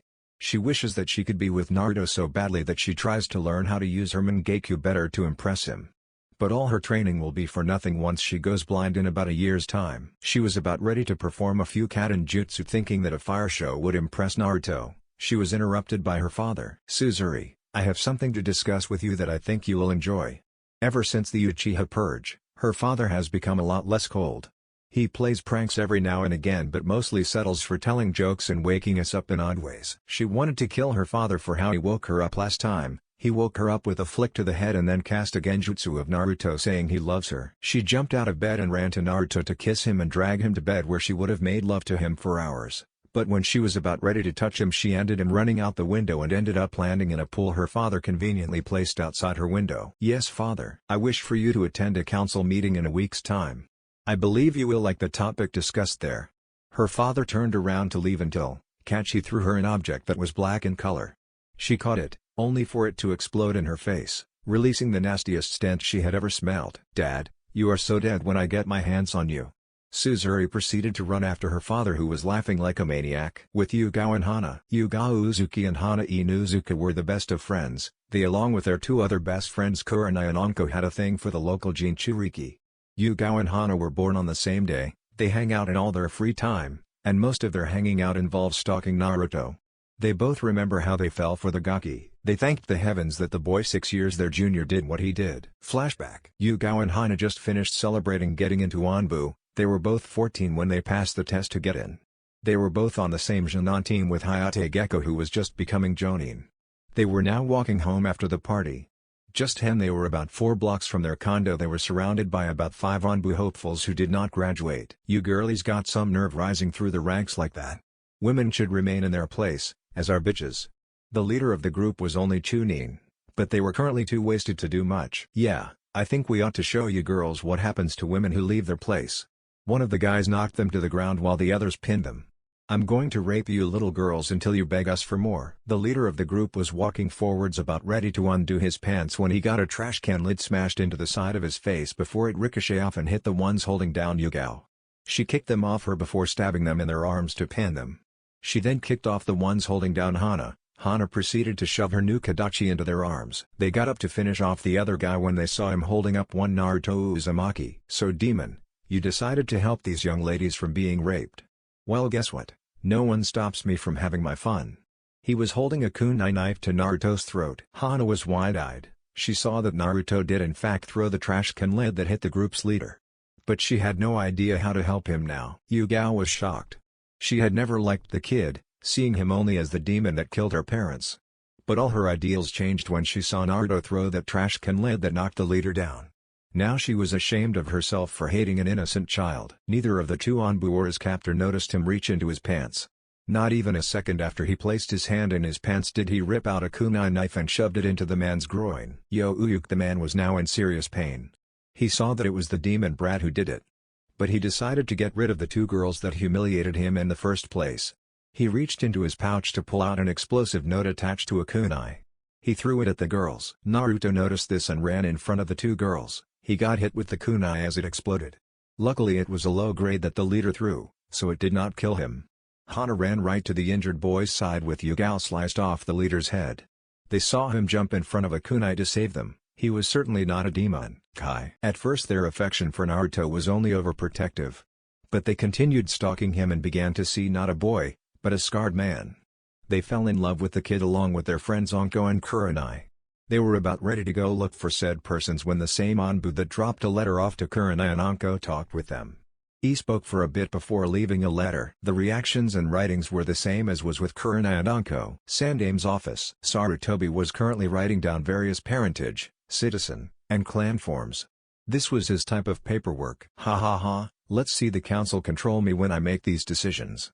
Sarutobi was as happy as Jiraiya at a mixed hot spring during a swimsuit contest. He decided that now was the perfect time to read his little orange book. Yes, Hinata is a perv. I think that every time Hinata is blushing around Naruto she is having perverted thoughts about him. Yes, the Ak is Sasuke's elder sister. Kyuubi will be called Casey in the next chapter. The usually cold bastards are no longer asses. Naruto will not be all-powerful. 1 week later, Konoha Gates. Naruto was currently walking up to the village gates debating on whether or not to punch Zabuza or to slice him with his sword. When Zabuza saw his sword he explained about the sword's great legends. The Mizuoni was apparently the finest water element sword to ever exist. It had a series of specialized taijutsu. The scrolls were brought to Konoha by Naruto's mother. But Zabuza was basically a fangirl when it came to the sword. He would not stop talking about the legends of the great Mizuoni. Finally, when they were about 20 feet from the main gates, he yelled at Zabuza. "I get it, the sword is awesome. Now shut the fuck up, you fanboy, before I shove the sword up your ass." Zabuza gasped. "How could you defile such a godly weapon by shoving it up my unworthy ass?" Haku was rubbing her temples at how annoying her father was when it came to legendary blades. She and Kyuubi were always talking with each other. Most of the subject was on how to seduce Naruto. Naruto stopped sleeping after the third day of waking up with Haku and Kyuubi sleeping in his tent, naked. Now Naruto wasn't gay, he just held far too much respect for women to take advantage of them like that. He did not care how badly they wanted him. He was waiting until marriage, and the only way he was allowed to marry at 12 was if he had a new bloodline limit. Oh boy, is Naruto in the shit, but man, he is one lucky bastard. Toshiro had come with him and was carrying a special scroll that held his entire shop. He made a special seal on his shop that placed it in a storage scroll. It was about the same size as a summon scroll. Naruto was currently running through what Kyuubi-chan had told him in regards to his dojutsu. His Mangekyo Sharingan would only cause him to go blind if he forced a Haijutsu technique when he had very little chakra. Naruto had figured out how to turn off his Sharingan after a week of chakra control exercises. He could use the Haijutsu of the Mangekyo only a set number of times a day with his chakra reserves. He could use Amaterasu 4 times, Tsukuyomi 6 times, Kamui 3 times, or Susanoo 2 times. After using the techniques he should have enough left for a few jutsus, but not much. If it was passed on in his family it would just be like how the Sharingan gains its tomoes. His Ryukan Byakugan had been purified by demonic chakra so the usual personalities would not manifest in future generations, but he now had to worry about a second personality that was essentially the opposite of everything Naruto stood for. The second personality was also knows everything the real holder of the personality knows. If the personality gained control he could regain control. He could use the Heavenly Archangel, the Punishing Penance, and the Hellish Wrath. The techniques themselves don't use much chakra. The Ryukan Byakugan is now a stage gain through means similar to how the Sharingan gains tomoes. The only difference in form in regards to the Byakugan and the Ryukan Byakugan is that the pupil is far more visible. His Akuma Rinnegan was also purified. He will not wither away by not giving in to natural body functions. Kyuubi decided to remove that strength, viewing that a human not giving in to what a body must do, is basically a human calling themselves God. Naruto has been training with Haku-chan on Ice Element, when she wasn't trying to feel him up. Kyuubi explained to Naruto the various paths. Naruto knew he would have to resort to the Rinnegan's darker powers, but would only use bodies if he found it ethically right. He had already created a new summon. It was a dead lizard when he found it. When he turned it into a summon he accidentally put the original soul back in it. Luckily it grew attached to him. He made the lizard his personal summon, until he gets an animal path. He could summon it via a seal on his palm that had the kanji for lizard. The difference between the Rinnegan and the Akuma Rinnegan is that while the regular Rinnegan is a metallic purple in color, the Akuma Rinnegan takes on a tan color with the color around the pupil being a golden brown, but in the golden brown it looked like fire was burning. Check profile. His Kurai Shishugan was not changed by much. Naruto would still remember the faces of all those he had killed, but it would not haunt his memories constantly. He would mostly get random nightmares. Naruto had already had his Kurai Shishugan memorize his summon seal, just in case he needed to recast it. He had already used it to break down storage and explosive seals. The main difference in form as far as the Shishugan and the Kurai Shishugan is that the regular Shishugan pupil looks like a mass of blue energy constantly shifting around. The Kurai Shishugan has a tinge of gold swirling around with the blue. Naruto was still walking when he bumped into someone. He looked up to see the eyes of Hiyashi Hyuga. Naruto started trying to sputter out an apology, then Hiyashi started laughing. Ha ha ha ha, don't worry Naruto, I'm not going to bite your head off for a small mistake. I actually came here to talk to you in a very important matter. Naruto was as confused as the rest of his group. The Hyuga head wanted to talk to him, the demon brat? What did Hiyashi Hyuga want? If I may ask Hyuga-sama, what is it that you need my student for? Kakashi did not know much about the Hyugas other than the fact that they had an extremely powerful dojutsu and that they were pretty cold towards people. Kakashi did not know if they harbored any ill will towards Naruto or not. You may all stay for this, for it will become public knowledge this afternoon. Naruto's company nodded. Now Naruto, all your life you have never known your parents. I'm sure you often wonder if they are living or dead. Well, I can happily say that your mother is still alive. Naruto looked to the ground at this. Guess she didn't want to be associated with the demon brat. Hiyashi immediately realized how he took it and was ashamed of it. No, Naruto, your mother loves you very much. She has been in a coma for the last 12 years and has finally woken up. I can honestly say she would love nothing more than to be with her son. Hiyashi explained to Naruto. Naruto looked up, clear happiness in his eyes, all four of them. Hiyashi had heard about what happened to Naruto thanks to Kyuubi, who he assumed was the red-haired girl ogling Naruto right now. It seems Naruto has a fan club, but it was definitely going to take a while to get used to Naruto having four eyes. Where is my mom? Naruto wanted to see his mother after never seeing her once for the last 12 years. Hiyashi only grabbed Naruto's shoulder and turned him towards one of the gates. Standing next to the end of the gate was a red-haired woman with emerald green eyes. She was wearing a long black dress. She was also wearing a large green jacket that hid but complemented her C-cup bust. She had a cute face surrounded by her crimson red hair. Naruto could only stare as the person Hiyashi identified as his mother walked towards him. His mother was alive, she still loved him, and here she was. Naruto's mother stopped right in front of Naruto, easily a foot taller than him. She knelt down to his level looking directly into his eyes. Not even a second later she jumped forward and wrapped her arms around him, sobbing into his orange jumpsuit. I'm so sorry Naruto, I'm sorry I couldn't raise you my child, I'm sorry you had to live an orphan. I'm sorry you have been beaten since. Kushina was cut off by her son embracing her and shushing her. Kushina just continued to sob in her son's chest. Naruto had not even shed a tear. Sasuke and Sakura were confused. Naruto had just been reunited with his mother after not having one his entire life, and yet Naruto had not even shed a tear. Kakashi, not that I like seeing Naruto crying, but why isn't Naruto crying? Kakashi looked at them. Have any of you seen Naruto cry before? While confused by this statement they shook their heads no. Naruto has not cried since he was 3 years old. He knew that crying would only encourage the villagers, it would not help him. Naruto stopped crying after a beating that went on for hours before we found him. I was the one to walk up to his still form. There were old tear stains, but those were probably hours old. That was the last time I saw anything on Naruto reminiscent of tears. The last time he cried was 3 hours before he turned 3. He hasn't cried in so long, he's forgotten how to. Sasuke and Sakura were appalled, to forget how to cry. Haku and Kyuubi both had tears in their eyes. Zabuza was clenching his fist in anger at the villagers, not even mistreated children that horribly. Toshiro was ready to do to the leaf what Madara did to Whirlpool, but he knew that it would upset Naruto. Kushina had just finished sobbing and was now just embracing her child as he rubbed her back to calm her down. After 5 minutes of Kushina sobbing she released her hold on her son before taking a deep breath. Naruto smirked at his mother before talking. I suppose you'll want some information on what I have done with my life. Naruto knew that since his mother was in a coma for so long she would be curious about how he has been. I would love to hear about how your life has been, she sighed before putting in annoyance in a very Naruto-ish fashion.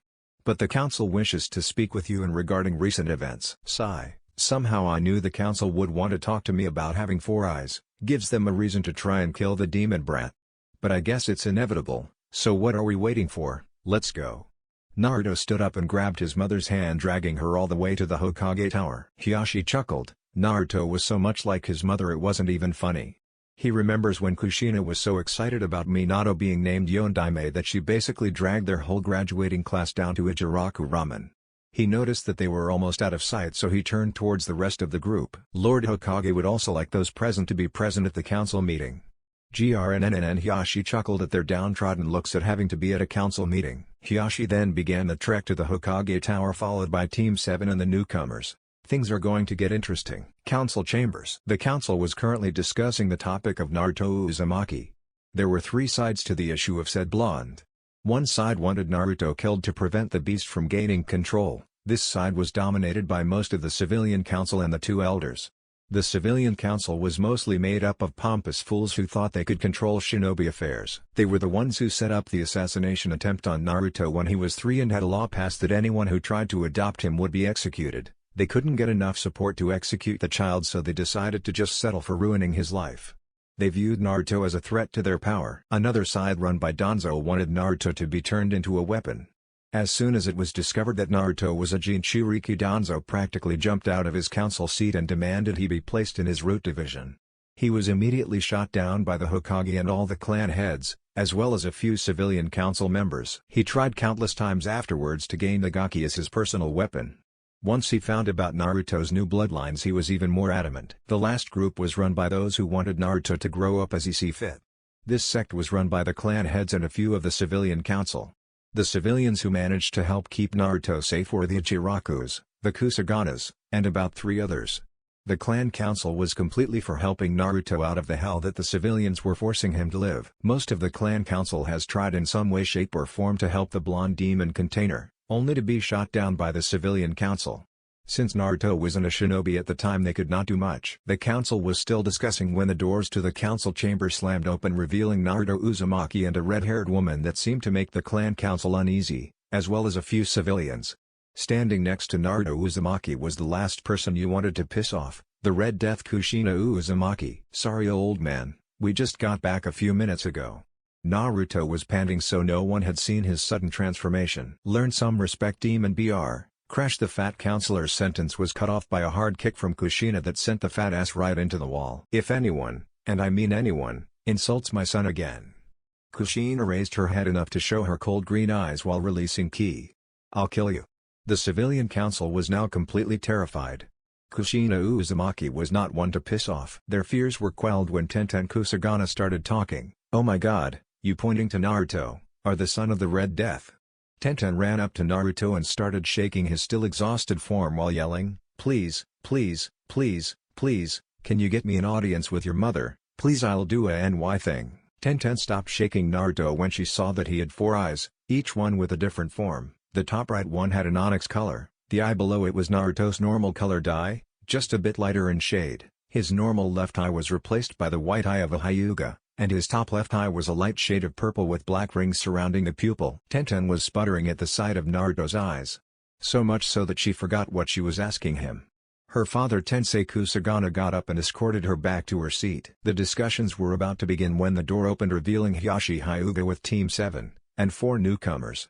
One was a brown-haired male with a scar running down the side of his face. He was currently wearing a blacksmith suit while carrying a very big storage scroll in the same fashion as Jiraiya of the Sannin. The other was a large, well-built male with bandages covering most of his face and had a giant guillotine on his back.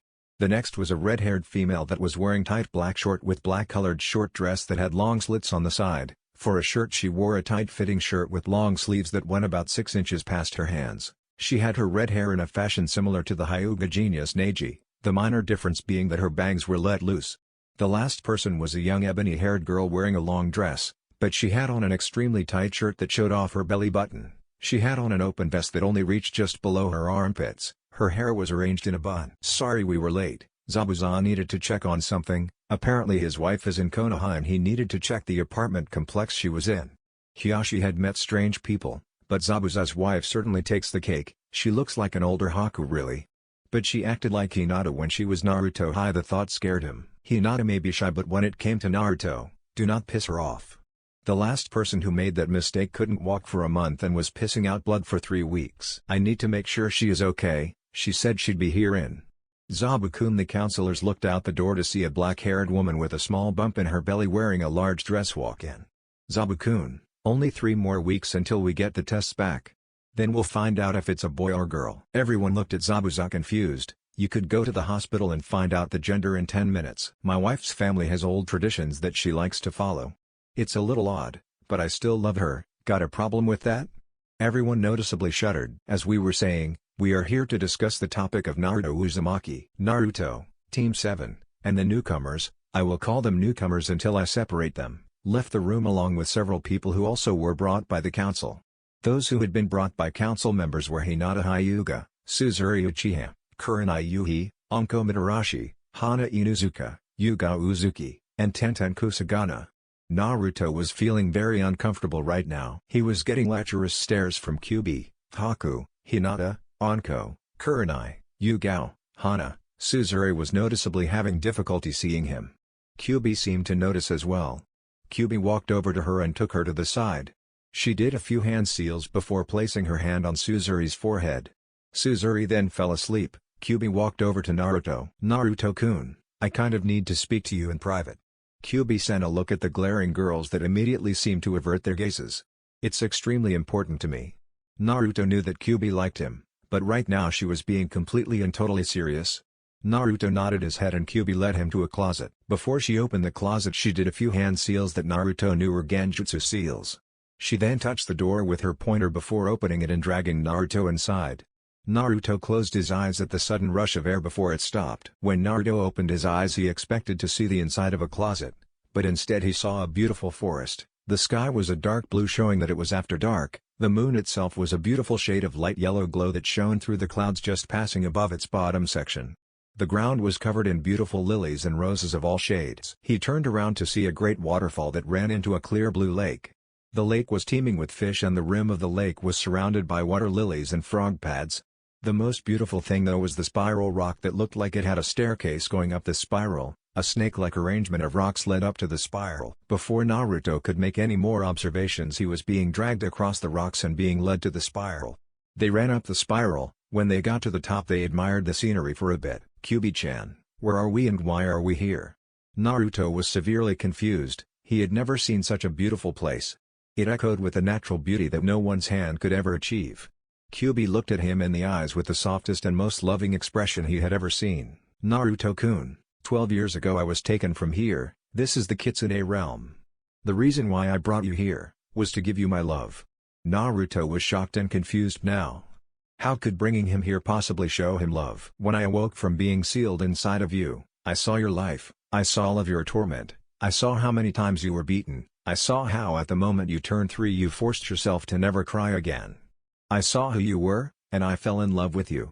I have lived for over 107 years, I was never able to fall for any of my kind. But due to me being the heir to the Kitsune family, I must choose a husband, I must choose a mate." Kyubi sighed before continuing. "Naruto, Kyubi is only my title, my name that was given to me by my mother and father. A name to a kitsune is extremely valuable. We keep our names a secret to all. We are identified by our accomplishments or titles, until we tell one person our name. The one whom we tell our name to will become our mate, they will become the only person that we may make love to, the only one whose children we can bear. Naruto Uzumaki, I ask you, as I give you my name, will you have me?" Naruto was shocked. The Kyubi was asking him to be her husband. Naruto did not know what to do. He opened his mouth only to have Kyubi's finger be placed on his mouth. "Naruto-kun, I will tell you my name, but the choice to become my mate is yours. You will have 3 days to decide on what you wish to do. If you say yes, I am yours. If you say no, you may never speak my name to anyone."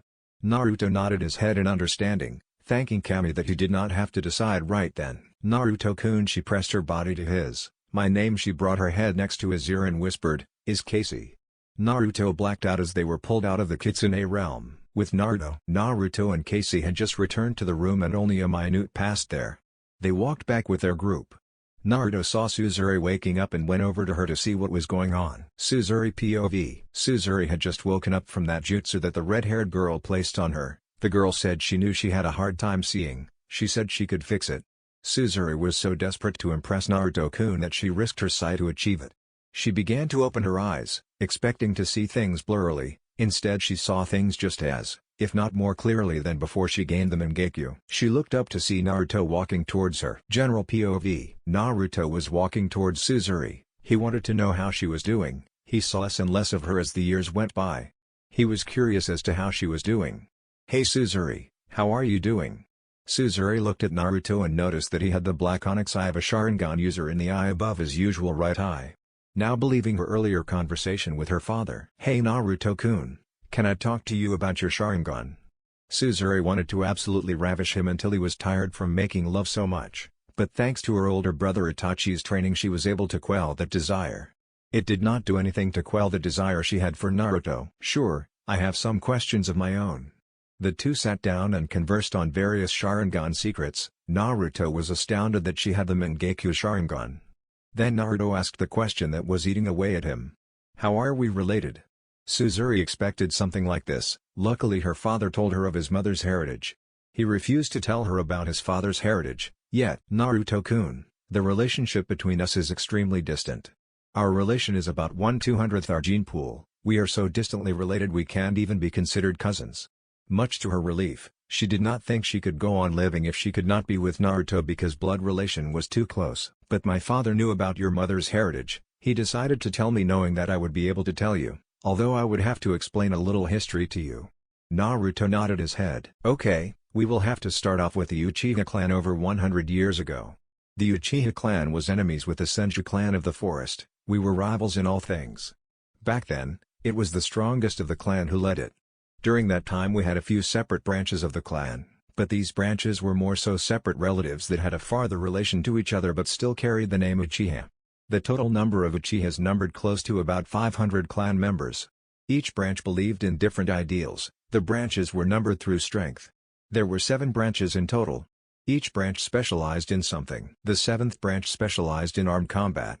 In terms of close combat they had no equals within the clan. The 6th branch specialized in long-range support. They could fire an arrow from over a mile away and still hit the target they intend to hit. The 5th branch specialized in medicine and poisons. They had books in regards to various herbs and medical techniques, but they could create the perfect poison as well. The 4th branch specialized in infiltration. If they did not want you to see them, you would not see them. The 3rd branch specialized with mid-range support. They were greatly specialized in the use of fire jutsu and pyrotechnics. The 2nd branch specialized in combat by use of other forms of ninjutsu, taijutsu, or genjutsu. They never used techniques that they learned themselves. They only used techniques that they had copied from others. The final branch was the 1st branch. They were the only branch to implement parts of all the other branches into their combat. The 7th through 2nd branches were essentially separate clans of Uchiha, and the 1st branch was the binding agreement of them. But the 1st branch was extremely possessive of the Sharingan. They believed that breeding within the clan would produce perfect offspring. The leaders of the 1st branch copulated, the two of them were never apart, and they had known each other since the beginning of their lives. They were born from the same mother and father and were taught that to bear children of one who was outside the clan was the greatest dishonor they could ever achieve. The two of them were not just brother and sister, they were twins. They had copulated, saying that their pure blood offspring would become the strongest of all Uchihas. Their first birthing bore 2 sons, the first of the twins was named Madara Uchiha. Naruto clenched his fist at the name. The second twin was Izuna Uchiha. The two of them were named as the beginning of a future Uchiha clan. 9 months after the birth of their sons, a member of the 7th branch offered their child, a girl by the name of Ayu Uchiha, to be the bride of one of the 2 twins. She was raised by the 1st branch, but held the ideals of the other branches that opposed inbreeding. Madara Uchiha had been going blind from overuse of his Mangekyo Sharingan.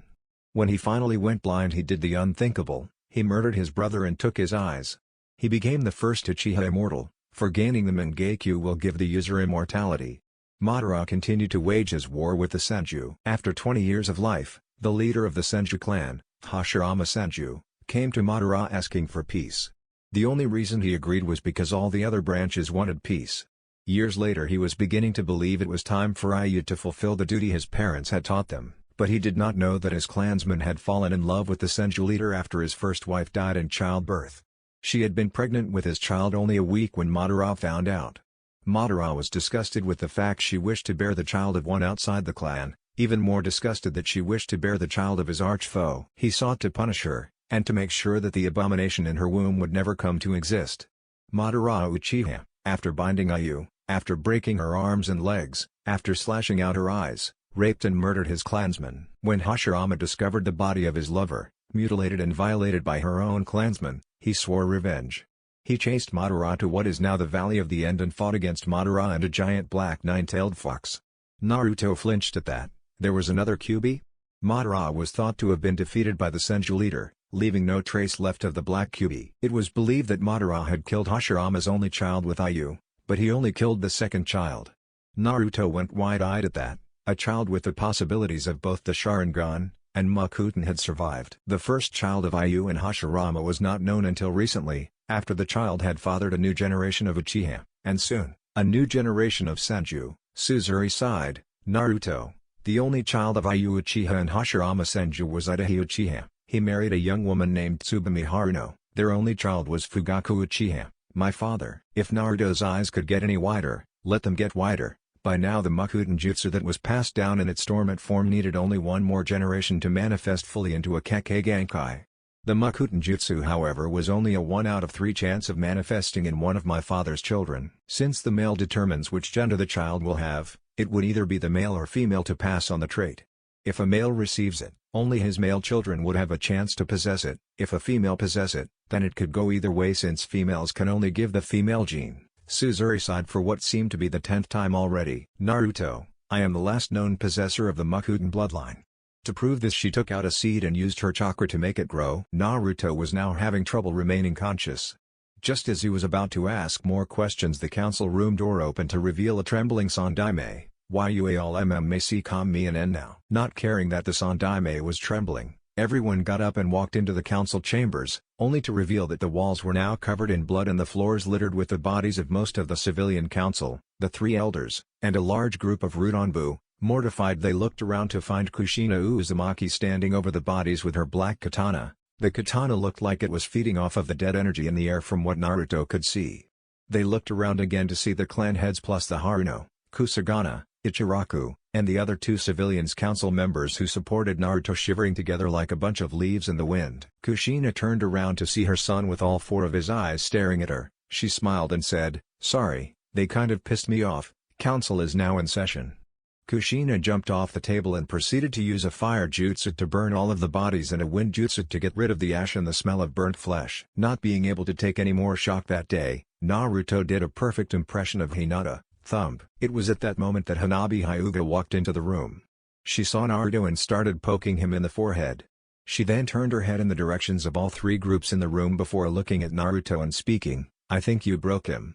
The entire room face-planted while Hiashi slapped himself in the forehead saying, "Just like her mother used to be." This caused the room to roar in laughter leaving an unconscious Naruto and a very confused Hanabi. Naruto had just woken up from his shock-induced coma. The last thing Naruto remembered was walking into the council chambers to see his mother standing over a bunch of dead bodies. He had just finished a conversation with Suzuri-chan in the other room.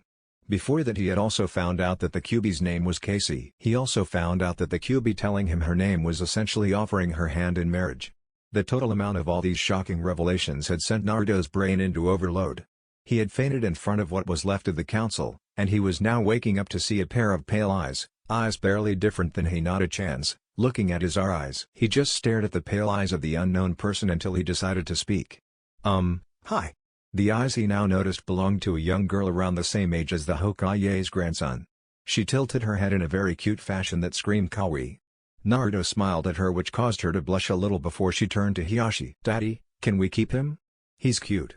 The young girl started petting Naruto's fuzzy hair and smiled an adorable smile before she was lifted off of Naruto's chest by her father causing her to pout. Naruto got up and brushed himself off before he looked back at the council room. All the counselors that were not killed by his overly bloodthirsty mother were now sitting down with their guests standing right behind them. He noticed that Zabuza was now taking a seat at the table. There were several spaces open in the council room. He wondered if they would fill them or not. Now that the council is in session, we have come to discuss the matter that is Naruto Uzumaki. Naruto looked at the Sandaime wondering what the hell he was talking about. The aged Hokage knew that he was not the demon, hell he had even met the Kyuubi not even a few hours ago. So what the hell was going on? Tuchi Ichiraku stood up to speak. Due to Naruto's status and being the last of his clan, he now falls under the CRA, Clan Restoration Act. It is also made more apparent now that he has a new bloodline, a powerful one at that. The rest of the council nodded while the girls in the room were wide-eyed for some reason. Naruto was severely confused, so he decided to start asking questions. "Hey old man, what do you mean new bloodline? I don't know if my new abilities can be considered new or not. And what is the CRA, and how exactly do I file under it? Hell, I didn't even know I was a part of a clan." The counselors only chuckled at Naruto's ignorance, and the girls in the room looked at him with a mischievous glint in their eyes. "Naruto," he turned to look at his mother, who was scratching the back of her head much like he usually did, "I believe you will want to sit down for this one. It will definitely be a shock to you." Naruto decided to listen to his mother and went to sit down until his mother stopped him. "Naruto, your seat is over there." Naruto looked to where she was pointing. His seat was right in between Fugaku and Hiyashi. Deciding to listen to his mother, he walked over to the seat and sat down. He noticed that Fugaku and Hiyashi were planning something. And boy, did he have a bad feeling about this whole thing. He looked around, seeing the mischievous glance in many of the council's eyes. Naruto kept looking around until Sandaime began to speak. "Naruto, we are here to discuss your new condition, Kyuubi's freedom, as well as a few contracts that have been put in place by many of the council, as well." Naruto was now confused. Condition? Contracts? What the fuck was going on? Old man, I am a little confused in regards to what you are talking about. What condition are you talking about, and what do you mean contracts? The Sandaime only chuckled at Naruto's response. "Naruto, you may not have realized it, but your special condition in that you now have 4 eyes instead of 2 will be inherited by your future generations. Your children will also possess your unique abilities that your dojutsus possess." The Sandaime had to stifle a snicker at Naruto's confused reaction. "Okay. So what does all that mean, old man?" Naruto may have gotten some upgraded dojutsus, but he was still the dense blonde idiot. This was going to take longer than he thought. Just as Sandaime began to speak, Zabuza decided to dumb it down. "Look, Gaki, what the old man here is saying is that our 4-eyed condition along with your new eyes will be passed on to your children. They will be passed on through your children as well, essentially making a new Kekkei Genkai." Naruto seemed to get the dumbed-down version better. Zabuza only hoped his daughter could get the Gaki to smarten up a bit more. "Oh, okay, but what do you mean by contracts? As far as I know, I do not owe anybody anything." Naruto was really confused. What contracts were they talking about? Before he could begin asking more questions, his mother grabbed his shoulder. "Naruto, sweetie, they are talking about marriage contracts." Silence. 1, 2, 3, What do you mean marriage contracts? Naruto was starting to hyperventilate again. Not even a week ago he had received 4 dojutsus that were slightly more powerful than the originals. Next he finds out his mother is alive. Casey-chan is offering her hand in marriage, and now this is dropped on him. Before he could faint, he was slapped on the cheek to keep him up. "Naruto, what we mean is that several of us have set up marriage contracts between you and our daughters. There are also several jonin that have come here to ask for your hand in marriage as well." Naruto looked around to see Hana, Yugao, Kurenai, and Anko with smirks in his direction. The counselors that had proposed the contracts with their daughters were Fugaku, Hiyashi, Tuchi. Sume officially made a contract for Hana, while Sarutobi made a contract for each of the jonin who asked to marry Naruto.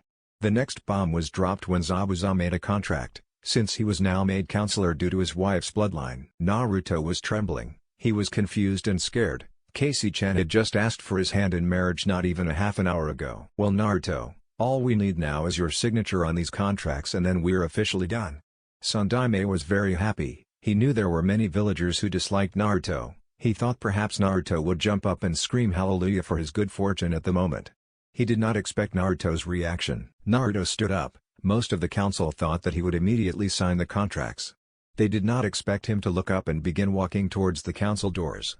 Before he left the room he turned around. "I am not rejecting the offers, nor am I accepting them. I just need time to think." Naruto walked out of the council chambers, leaving several very stunned clan heads. Most boys in his position would accept the proposition without a second thought. Kushina looked at the counselors before she spoke. "I will check on him and see what's up." She ran out of the room to follow her distressed child while the council began to deliberate. They did not get 2 sentences in before Tenten spoke up. Daddy, why didn't you put in a contract for me to marry Naruto?" Tenten knew that getting married to Naruto would allow her to possibly train under Kushina Uzumaki. She wondered if her father was just late putting the contract in. "Tenten, I did not put in your name to be possibly married to Naruto, because I see no reason as to why you would want to be married to him." Her father had not put her in because he knew she did not genuinely love Naruto. The thing that all of those who were placed on the contract had in common, Was that they already loved Naruto? Tenten got wide-eyed at that. There were 8 girls who loved Naruto, but she so wanted to be trained by Kushina. But daddy, I think that over time I could come to love him. Surely you could. Her father stuck his hand up, silencing her. Tenten, I know the reason you want to marry Naruto is to be trained by Kushina Uzumaki, but I do not see that as a valid reason as to why you should marry Naruto. If you need any more proof as to why you should not marry Naruto, just look at the reasons that those who signed the contract loved Naruto. The Kusagana had looked at the 8 girls in the room who had been placed in the contract. They looked at each other until Hinata stepped forward. Ah, Hinata, would you please tell us why you love Naruto? Hinata timidly nodded before speaking. I love Naruto K-kun, because he is strong-willed and never gives up.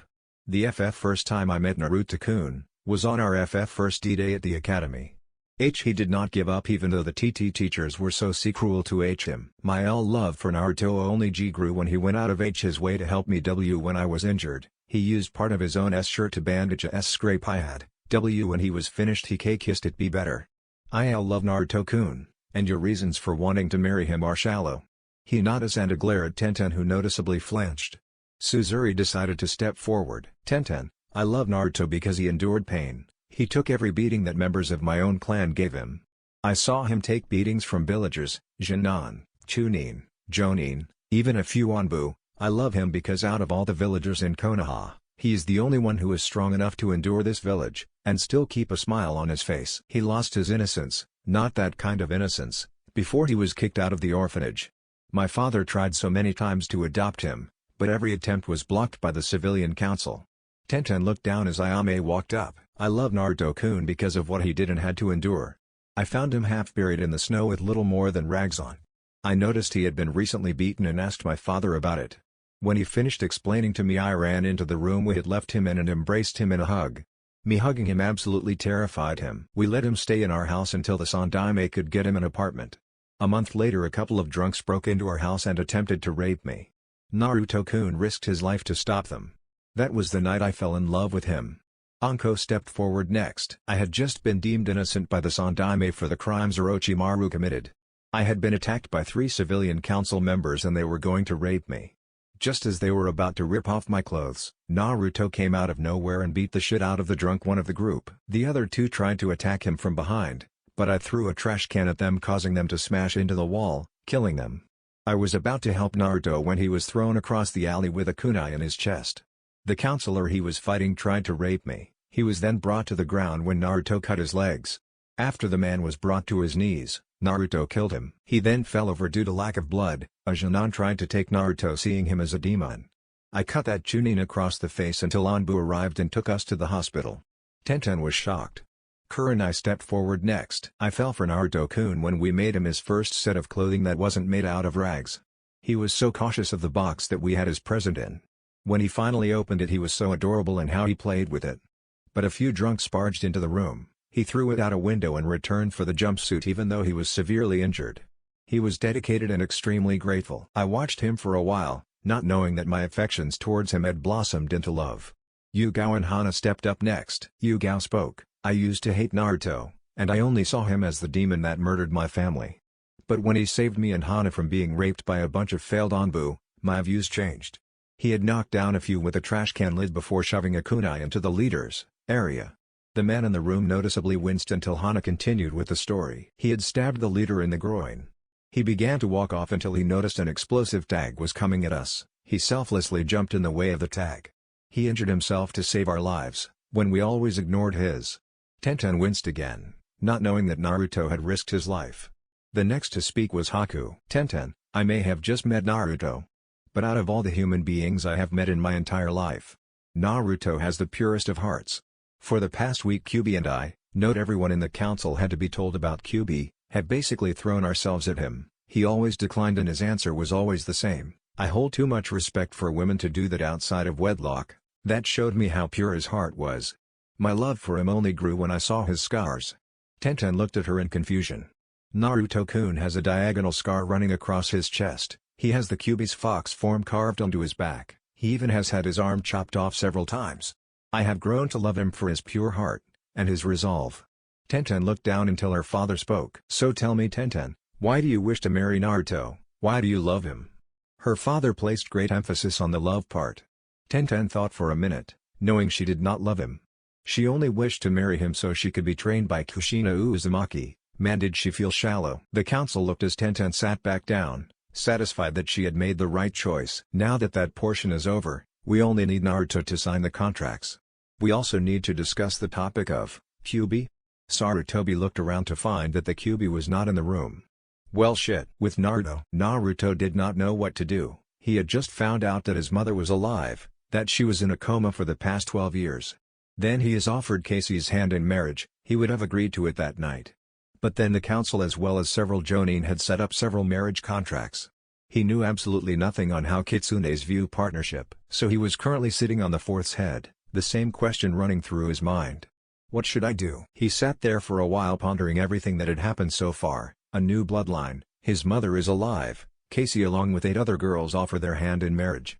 He was about to get up to continue his walk until he sensed? Since when is he able to sense anything outside of his natural danger sense? He turned around to see the concerned face of his mother. Naruto, sweetie, what's wrong? Kushina was worried about her child. She saw him walk right out of the council room when the contracts with several girls who dearly loved him were made open. Any other guy would have been running around town like a maniac, so why did Naruto seem conflicted? Naruto stared at his mother for a few minutes until he tilted his head in a way that told her to sit down. Kushina complied and sat next to her only child. They sat there for a few minutes until Naruto broke the silence. I don't know what to do. Kushina stared at her child wondering what he meant. Before the council meeting, when we were sent to the other room, Kyuubi-chan opened a portal to the kitsune realm. She brought me there to ask if I would marry her. Kushina was stunned. The Kyuubi no Kitsune had asked for her son's hand in marriage. Naruto, why is that a bad thing? If she asked to marry you, surely it means she. Kushina was cut off when Naruto spoke again. That's not it, the biggest reason was from that council meeting. Kushina quieted. There were 8 marriage contracts set up, right after I had been asked by Kyuubi to marry her. And all the girls who set up the contracts love me. I don't know what to do. I have no idea if kitsunes allow harems, or if they will tolerate me being married to a human. Plus, if a harem is not allowed, then I am essentially hurting all of those girls who have their hearts set on me. It's like I can't win. Kushina now understood what Naruto meant. He cared for each and every one of the girls, maybe not to the extent of love. But he cared about them enough to not want to hurt them. Kushina sighed, not knowing what to do. Naruto was too conflicted and Kushina was too watchful of her son, to notice that someone had been watching them the whole time. With Casey had tears in her eyes. While she was no longer sealed within Naruto, she was still connected to him. She read his thoughts. She was both happy and upset. She was happy that Naruto was thinking about her over himself, but she was upset that the conflict in him was causing him such pain. She stood up. She had fully decided that there was no human, kitsune, or any other being in the whole world that could ever compare themselves to Naruto. She walked out of the bush she was hiding behind, and walked up to the conflicted blonde, back with Naruto. Naruto was sitting there, still confused about Casey-chan, the marriage contracts, his new bloodline. He continued to sit there with his mother next to him until he felt a hand on his shoulder. He turned around to stare into the beautiful amber eyes of Casey, until he felt a pair of warm lips touch his own. He sat there shocked until Casey pulled her lips away. He tried to speak, but Casey spoke first. Naruto-kun, I gave you the choice of whether you would accept my hand in marriage. I knew the council would pull something like this. Your reaction would have told me if I had made the right choice and a mate. Naruto-kun, there is not a man or demon who I could ever love as much as I love you. Casey pressed her lips to Naruto's again. Kushina sat to the side giggling, yet watchful. Casey kept on kissing Naruto until he pushed her off of him. Casey-chan. But what about his argument was stopped by Casey locking lips with him again. She was much more passionate. Her moaning into his mouth was clear proof of that. They separated again with a trail of saliva connecting their mouths. Naruto, kitsune law states that when a kitsune has chosen their mate, they can set terms that they find necessary. This can be challenged, but I know that we will make their challenges against our terms moot. Casey got off of Naruto and began walking back to the council chambers before she turned around back to Naruto. So what is your answer? Naruto was about to reply, good. She began walking back, leaving a confused Naruto and a giggling Kushina. Naruto had no idea what happened. How did she know what I was going to say? He let those thoughts plague his mind for a bit until his mother let out a full-blown laugh. He stared at her for a moment before laughing himself. After a few minutes of laughing they got up and started back to the council chamber. Knowing that it was about to get more interesting in Konoha, back in the council chambers, the council was shaking with fear. Not only did Kushina Uzumaki slaughter almost the entire council, but the Kyuubi no Kitsune was nowhere in sight. They thought that the Kyuubi would seek vengeance on Konoha for its years of imprisonment. Just as they were about to run out of the office and start screaming for their lives, the doors opened to reveal the Kyuubi. She walked up to the Sandaime and whispered something in his ear. No one could hear what she said, not even the Inuzukas could hear what she said. But they knew that whatever she said made the Sandaime happy, if the smirk was anything to go by. Kyuubi stepped back and put on a grin before Sarutobi spoke up. It would appear that Naruto has made his decision in regards to the CRA, he has agreed to accepting the marriage contracts. The girls were smirking and jumping for joy. However, the girls stopped their gleeful routine and the counselors turned to the aged Hokage. He will only marry up to a point of 10 wives, which means he only has one spot open now. The counselors were confused. The one to voice the question that everyone had was the Haruno head. Lord Hokage, only 8 contracts were made. Who is the 9th individual? The Hokage smirked. The 9th individual is the Kyuubi. Before the council meeting began, she brought Naruto to the kitsune realm after she cast a genjutsu over the room so no one would know. In kitsune terms, it seems that when they tell you their name, then you are officially their mate.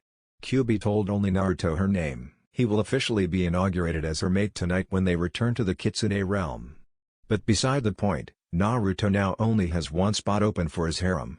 Naruto will be here in a few minutes to sign the contracts. Besides the signing of the contracts and the final pieces of paperwork, this meeting is adjourned. All of the girls/women who had been placed in Naruto's harem were ecstatic. They were going to be married to the man they loved. They were talking about future plans when the door opened to reveal a giggling Kushina and a blushing Naruto. All the girls looked at Kushina and then to Naruto only to see him blush even more when they looked at him. Kushina walked over to the girls. I just thought it would be fun to tease him on the possibilities of a harem. Naruto blushed tomato red before he decided to sit down and start signing the contracts. Time skip, 3 hours later. Naruto was currently reading through the final contract. This was the contract that stated that Hana Inuzuka, Hakumamochi, Hinata Hyuga, Unko Mitarashi, Kurenai Yuhi, Yuga Uzuki, Suzuru Uchiha, Ayame Ichiraku, Casey Kitsune, and one more person to be added at a later date, were officially betrothed to Naruto Uzumaki. He read the contract, read it a few more times before he signed the paper in blood. The contract would be placed in the Uzumaki Namikaze compound and would be kept under lock and key. He was about to fall asleep when Casey tapped him on the shoulder. He turned around to look into her amber eyes. It's time.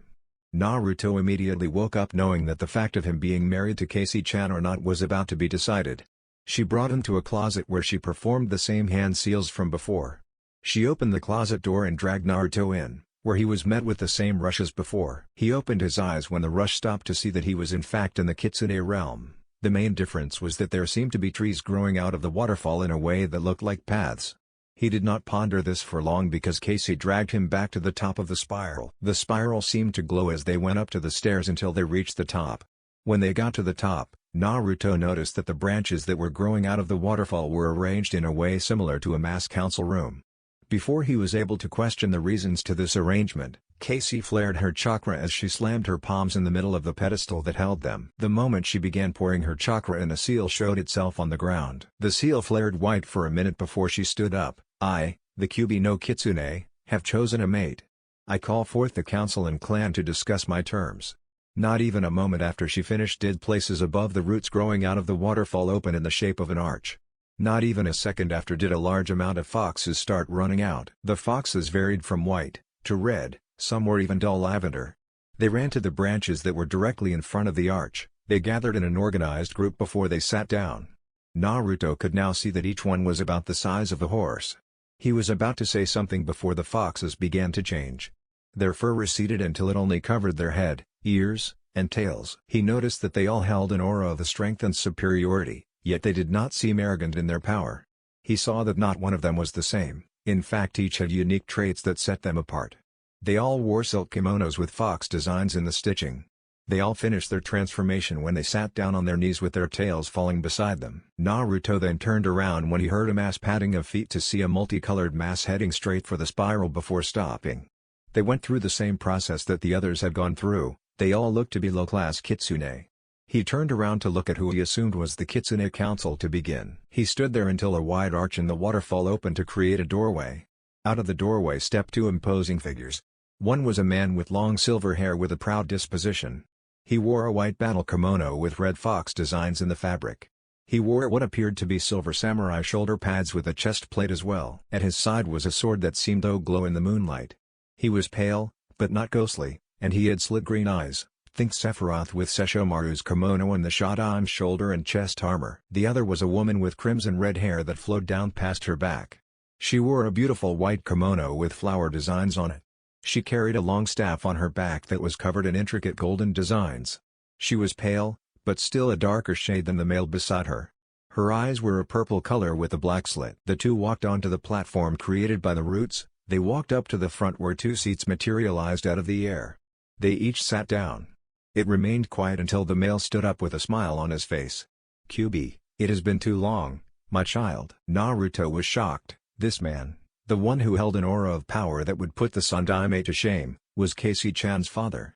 He stared at the man who seemed to smirk in his direction. He immediately grew nervous when those eyes looked into his own. He smirked after he had finished looking into Naruto's eyes, "Though I am curious as to what the terms you are speaking of are, daughter." Casey immediately gulped. She walked up to the edge of the pedestal where she kneeled. "Honorable Council, you told me that due to my status as the next heir to the Kitsune clan that I would have to choose a mate to pass on my legacy. For the last 107 years I have never been able to fall in love with anyone, until I was sealed inside of Naruto Uzumaki. I was sealed inside of him when Madara Uchiha Naruto gritted his teeth at the name, used a summoning jutsu along with his eternal Mangekyo, to force me to attack Konoha. I had been sealed inside of Naruto, and his village hated him for it. I fell in love with him because no matter what the villagers did to him, he refused to break under their pressure." She spoke with conviction that impressed the entire council. "I have terms that I wish to make known due to circumstances surrounding my intended lover." The council immediately looked at Casey with a calculating eye. Her father simply smirked. "Please state the conditions and circumstances surrounding your intended mate." Her father seemed calm, but one could easily see he was excited, for one reason or another. Casey rose from her kneeling position. "Honorable Council, Father, and Mother, my intended mate is the only possessor of all four of the great Dojutsu." The council was shocked. "I found a way to give him all four Dojutsus. I felt I owed him at least that for how terrible his life has been." The council was shocked. She had found a way to give him all four Dojutsus? How bad could his life have been for her to do something so drastic? "My child, would it be possible for us to see this boy's life?" Her father was curious on how badly his life had been. Casey cringed. She did not want to reveal Naruto's life without his consent. She was going to comment until Naruto spoke. "Yes, she may reveal my past, but I do not wish for any of your pity." Casey looked at Naruto, who turned to her and nodded his head. She sighed and began a set of hand seals. She slammed her palm on the ground, the waterfall began to shift and it began to form a visual into Naruto's memories. The moment the memories began to play, the entire Kitsune population was disgusted. Humans would do such acts to their own kind? When the memories were finished, you could see that the council was clawing into their seats with their talons. The council began to shout its rage. "How dare those fools! Not even the most despicable of demons treat their young so cruelly." The one to yell this was Casey's mother. She seemed extremely angry in regards to what the humans did to her daughter's chosen. "I agree." The one who spoke was a bulky male Kitsune elder who had a set of old war armor on. He carried a naginata on his back. The blade was encrusted with a jade kitsune. The kitsune himself was larger than Casey-chan's father. He had jade green hair fashioned into a long ponytail. These humans tried to murder a child, a despicable act, even for the most heartless of demons. "I say we go down there and slaughter those fools like the animals they are." This was met by many approvals from the council. "No." The council looked at the blonde child to see him quivering in rage. "None of you will go down there to hurt anyone. I may have been beaten into submission by the thrice-damned villagers, but I will not allow any of you to touch them." The council was shocked. A human had just defended a village that had done worse to him than they themselves did to their enemies. And besides, Naruto looked up with a noticeable amount of chakra running off of him. "If you commit a total genocide, then you will be no better than they are." The council looked down at this. He was right. If they committed mass murder, they would be lowering themselves down to the humans' level. But one thing that perplexed them was why he had no scars. "Excuse me, Naruto." The one who spoke was Casey's mother. "Why is it that you have no scars?" The council looked to Naruto, who sighed. They saw him begin to remove his upper clothing. They were confused by this action until a shimmer displayed itself over his body. The council was disgusted. The child had more scars than the Warhawk on the council did. All the kitsune below them were already enraged by the humans when they saw his memories on the waterfall. When they saw the scars they began to wonder why they did not wipe them out. The council stared at Naruto's scars until they noticed his eyes, all 4 of them. Casey's father smirked, "So that's how you gave him all 4 bloodlines. He must have already had them in his system. I'm assuming this involves those terms you were speaking of earlier." Casey proceeded to explain everything that has happened up to that point. The council deliberated on what should be done. They finally came to a decision.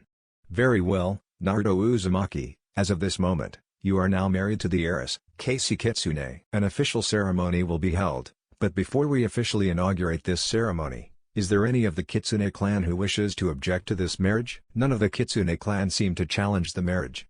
Just as the council was about to begin the official ceremony, someone spoke up, "I object." The council turned towards the one who spoke and sneered. The one who spoke was considered the disgrace to the Kitsune family. He had committed more crimes in his life than they cared to remember. Casey and Naruto turned around. Casey noticeably shook with rage at the sight of the Kitsune. He was a tall Kitsune who wore a black sweeper coat. His pants were noticeably made out of the hide of some other demon, something considered despicable by Kitsune ethics. He had black hair that was pulled back. He had a pair of black combat boots. Like all the Kitsune that he had seen so far, minus Casey-chan, he carried a weapon. His weapon appeared to be a club, but it looked to be made out of bones. His face had a large slash mark across his left eye. His eyes were a different color, one was a dark purple, and the other was a sickly yellow. He also had a large scar running from the corner of his mouth to his left ear. His smirk showed his long fangs. But the thing that Naruto noticed was that this Kitsune was a black Kyuubi. The council grew incredibly impatient with this Kitsune. "For what reason do you wish to challenge my daughter's marriage to this young man?" Casey-chan's father was not happy. "Honorable Kitsune-sama, honorable council, my fellow Kitsunes, why should we allow the marriage between the heiress and a human? How do we know that the human will only use her to breed his race more soldiers that would be destructive to our kind?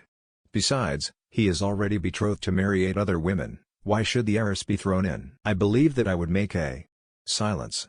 The black Kitsune's rant was cut off by a mauve-furred Kitsune elder with black tips. He was wearing a black kimono with white fox designs. The Kitsune had a large broadsword on his back. The blade itself was emanating a dark aura. The Kitsune elder spoke, "I will not hear another word, Odaku, corruption. You have shown all of us that you are incapable of being a proper mate. This will be the 7th time you have argued against a female Kitsune's choice of a mate, and every time you challenge the chosen for the girl's hand in marriage. You then kill the chosen, mate with the vixen, and then once you feel she has no more use, you then kill her. Due to Kitsune law we cannot interfere with that, but I refuse to allow you to do this again." The elder was extremely angry.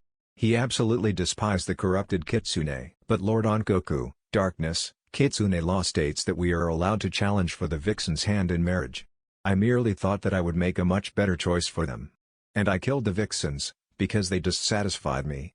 All the vixens were shaking in rage. "How dare that bastard! And as it is my right to ask for this challenge." He looked up to the pedestal right into Naruto's 4 eyes. "I challenge Naruto Uzumaki, for Kyuubi's hand in marriage." Casey gripped his hand tightly. Naruto looked at her and asked, "What would happen if I refuse the challenge?" Casey looked at Naruto. She then looked down. "If you refuse the challenge, then I am automatically married to him." Naruto understood and looked back to Odaku. "Odaku, I accept your challenge." Naruto began walking down a spiral, thinking. He knew that this Kitsune was equal in power to Casey-chan. And the fact that he was a black Kitsune brought up something that Suzuri said. She said that the Shodaime fought against Madara in a black Kyuubi.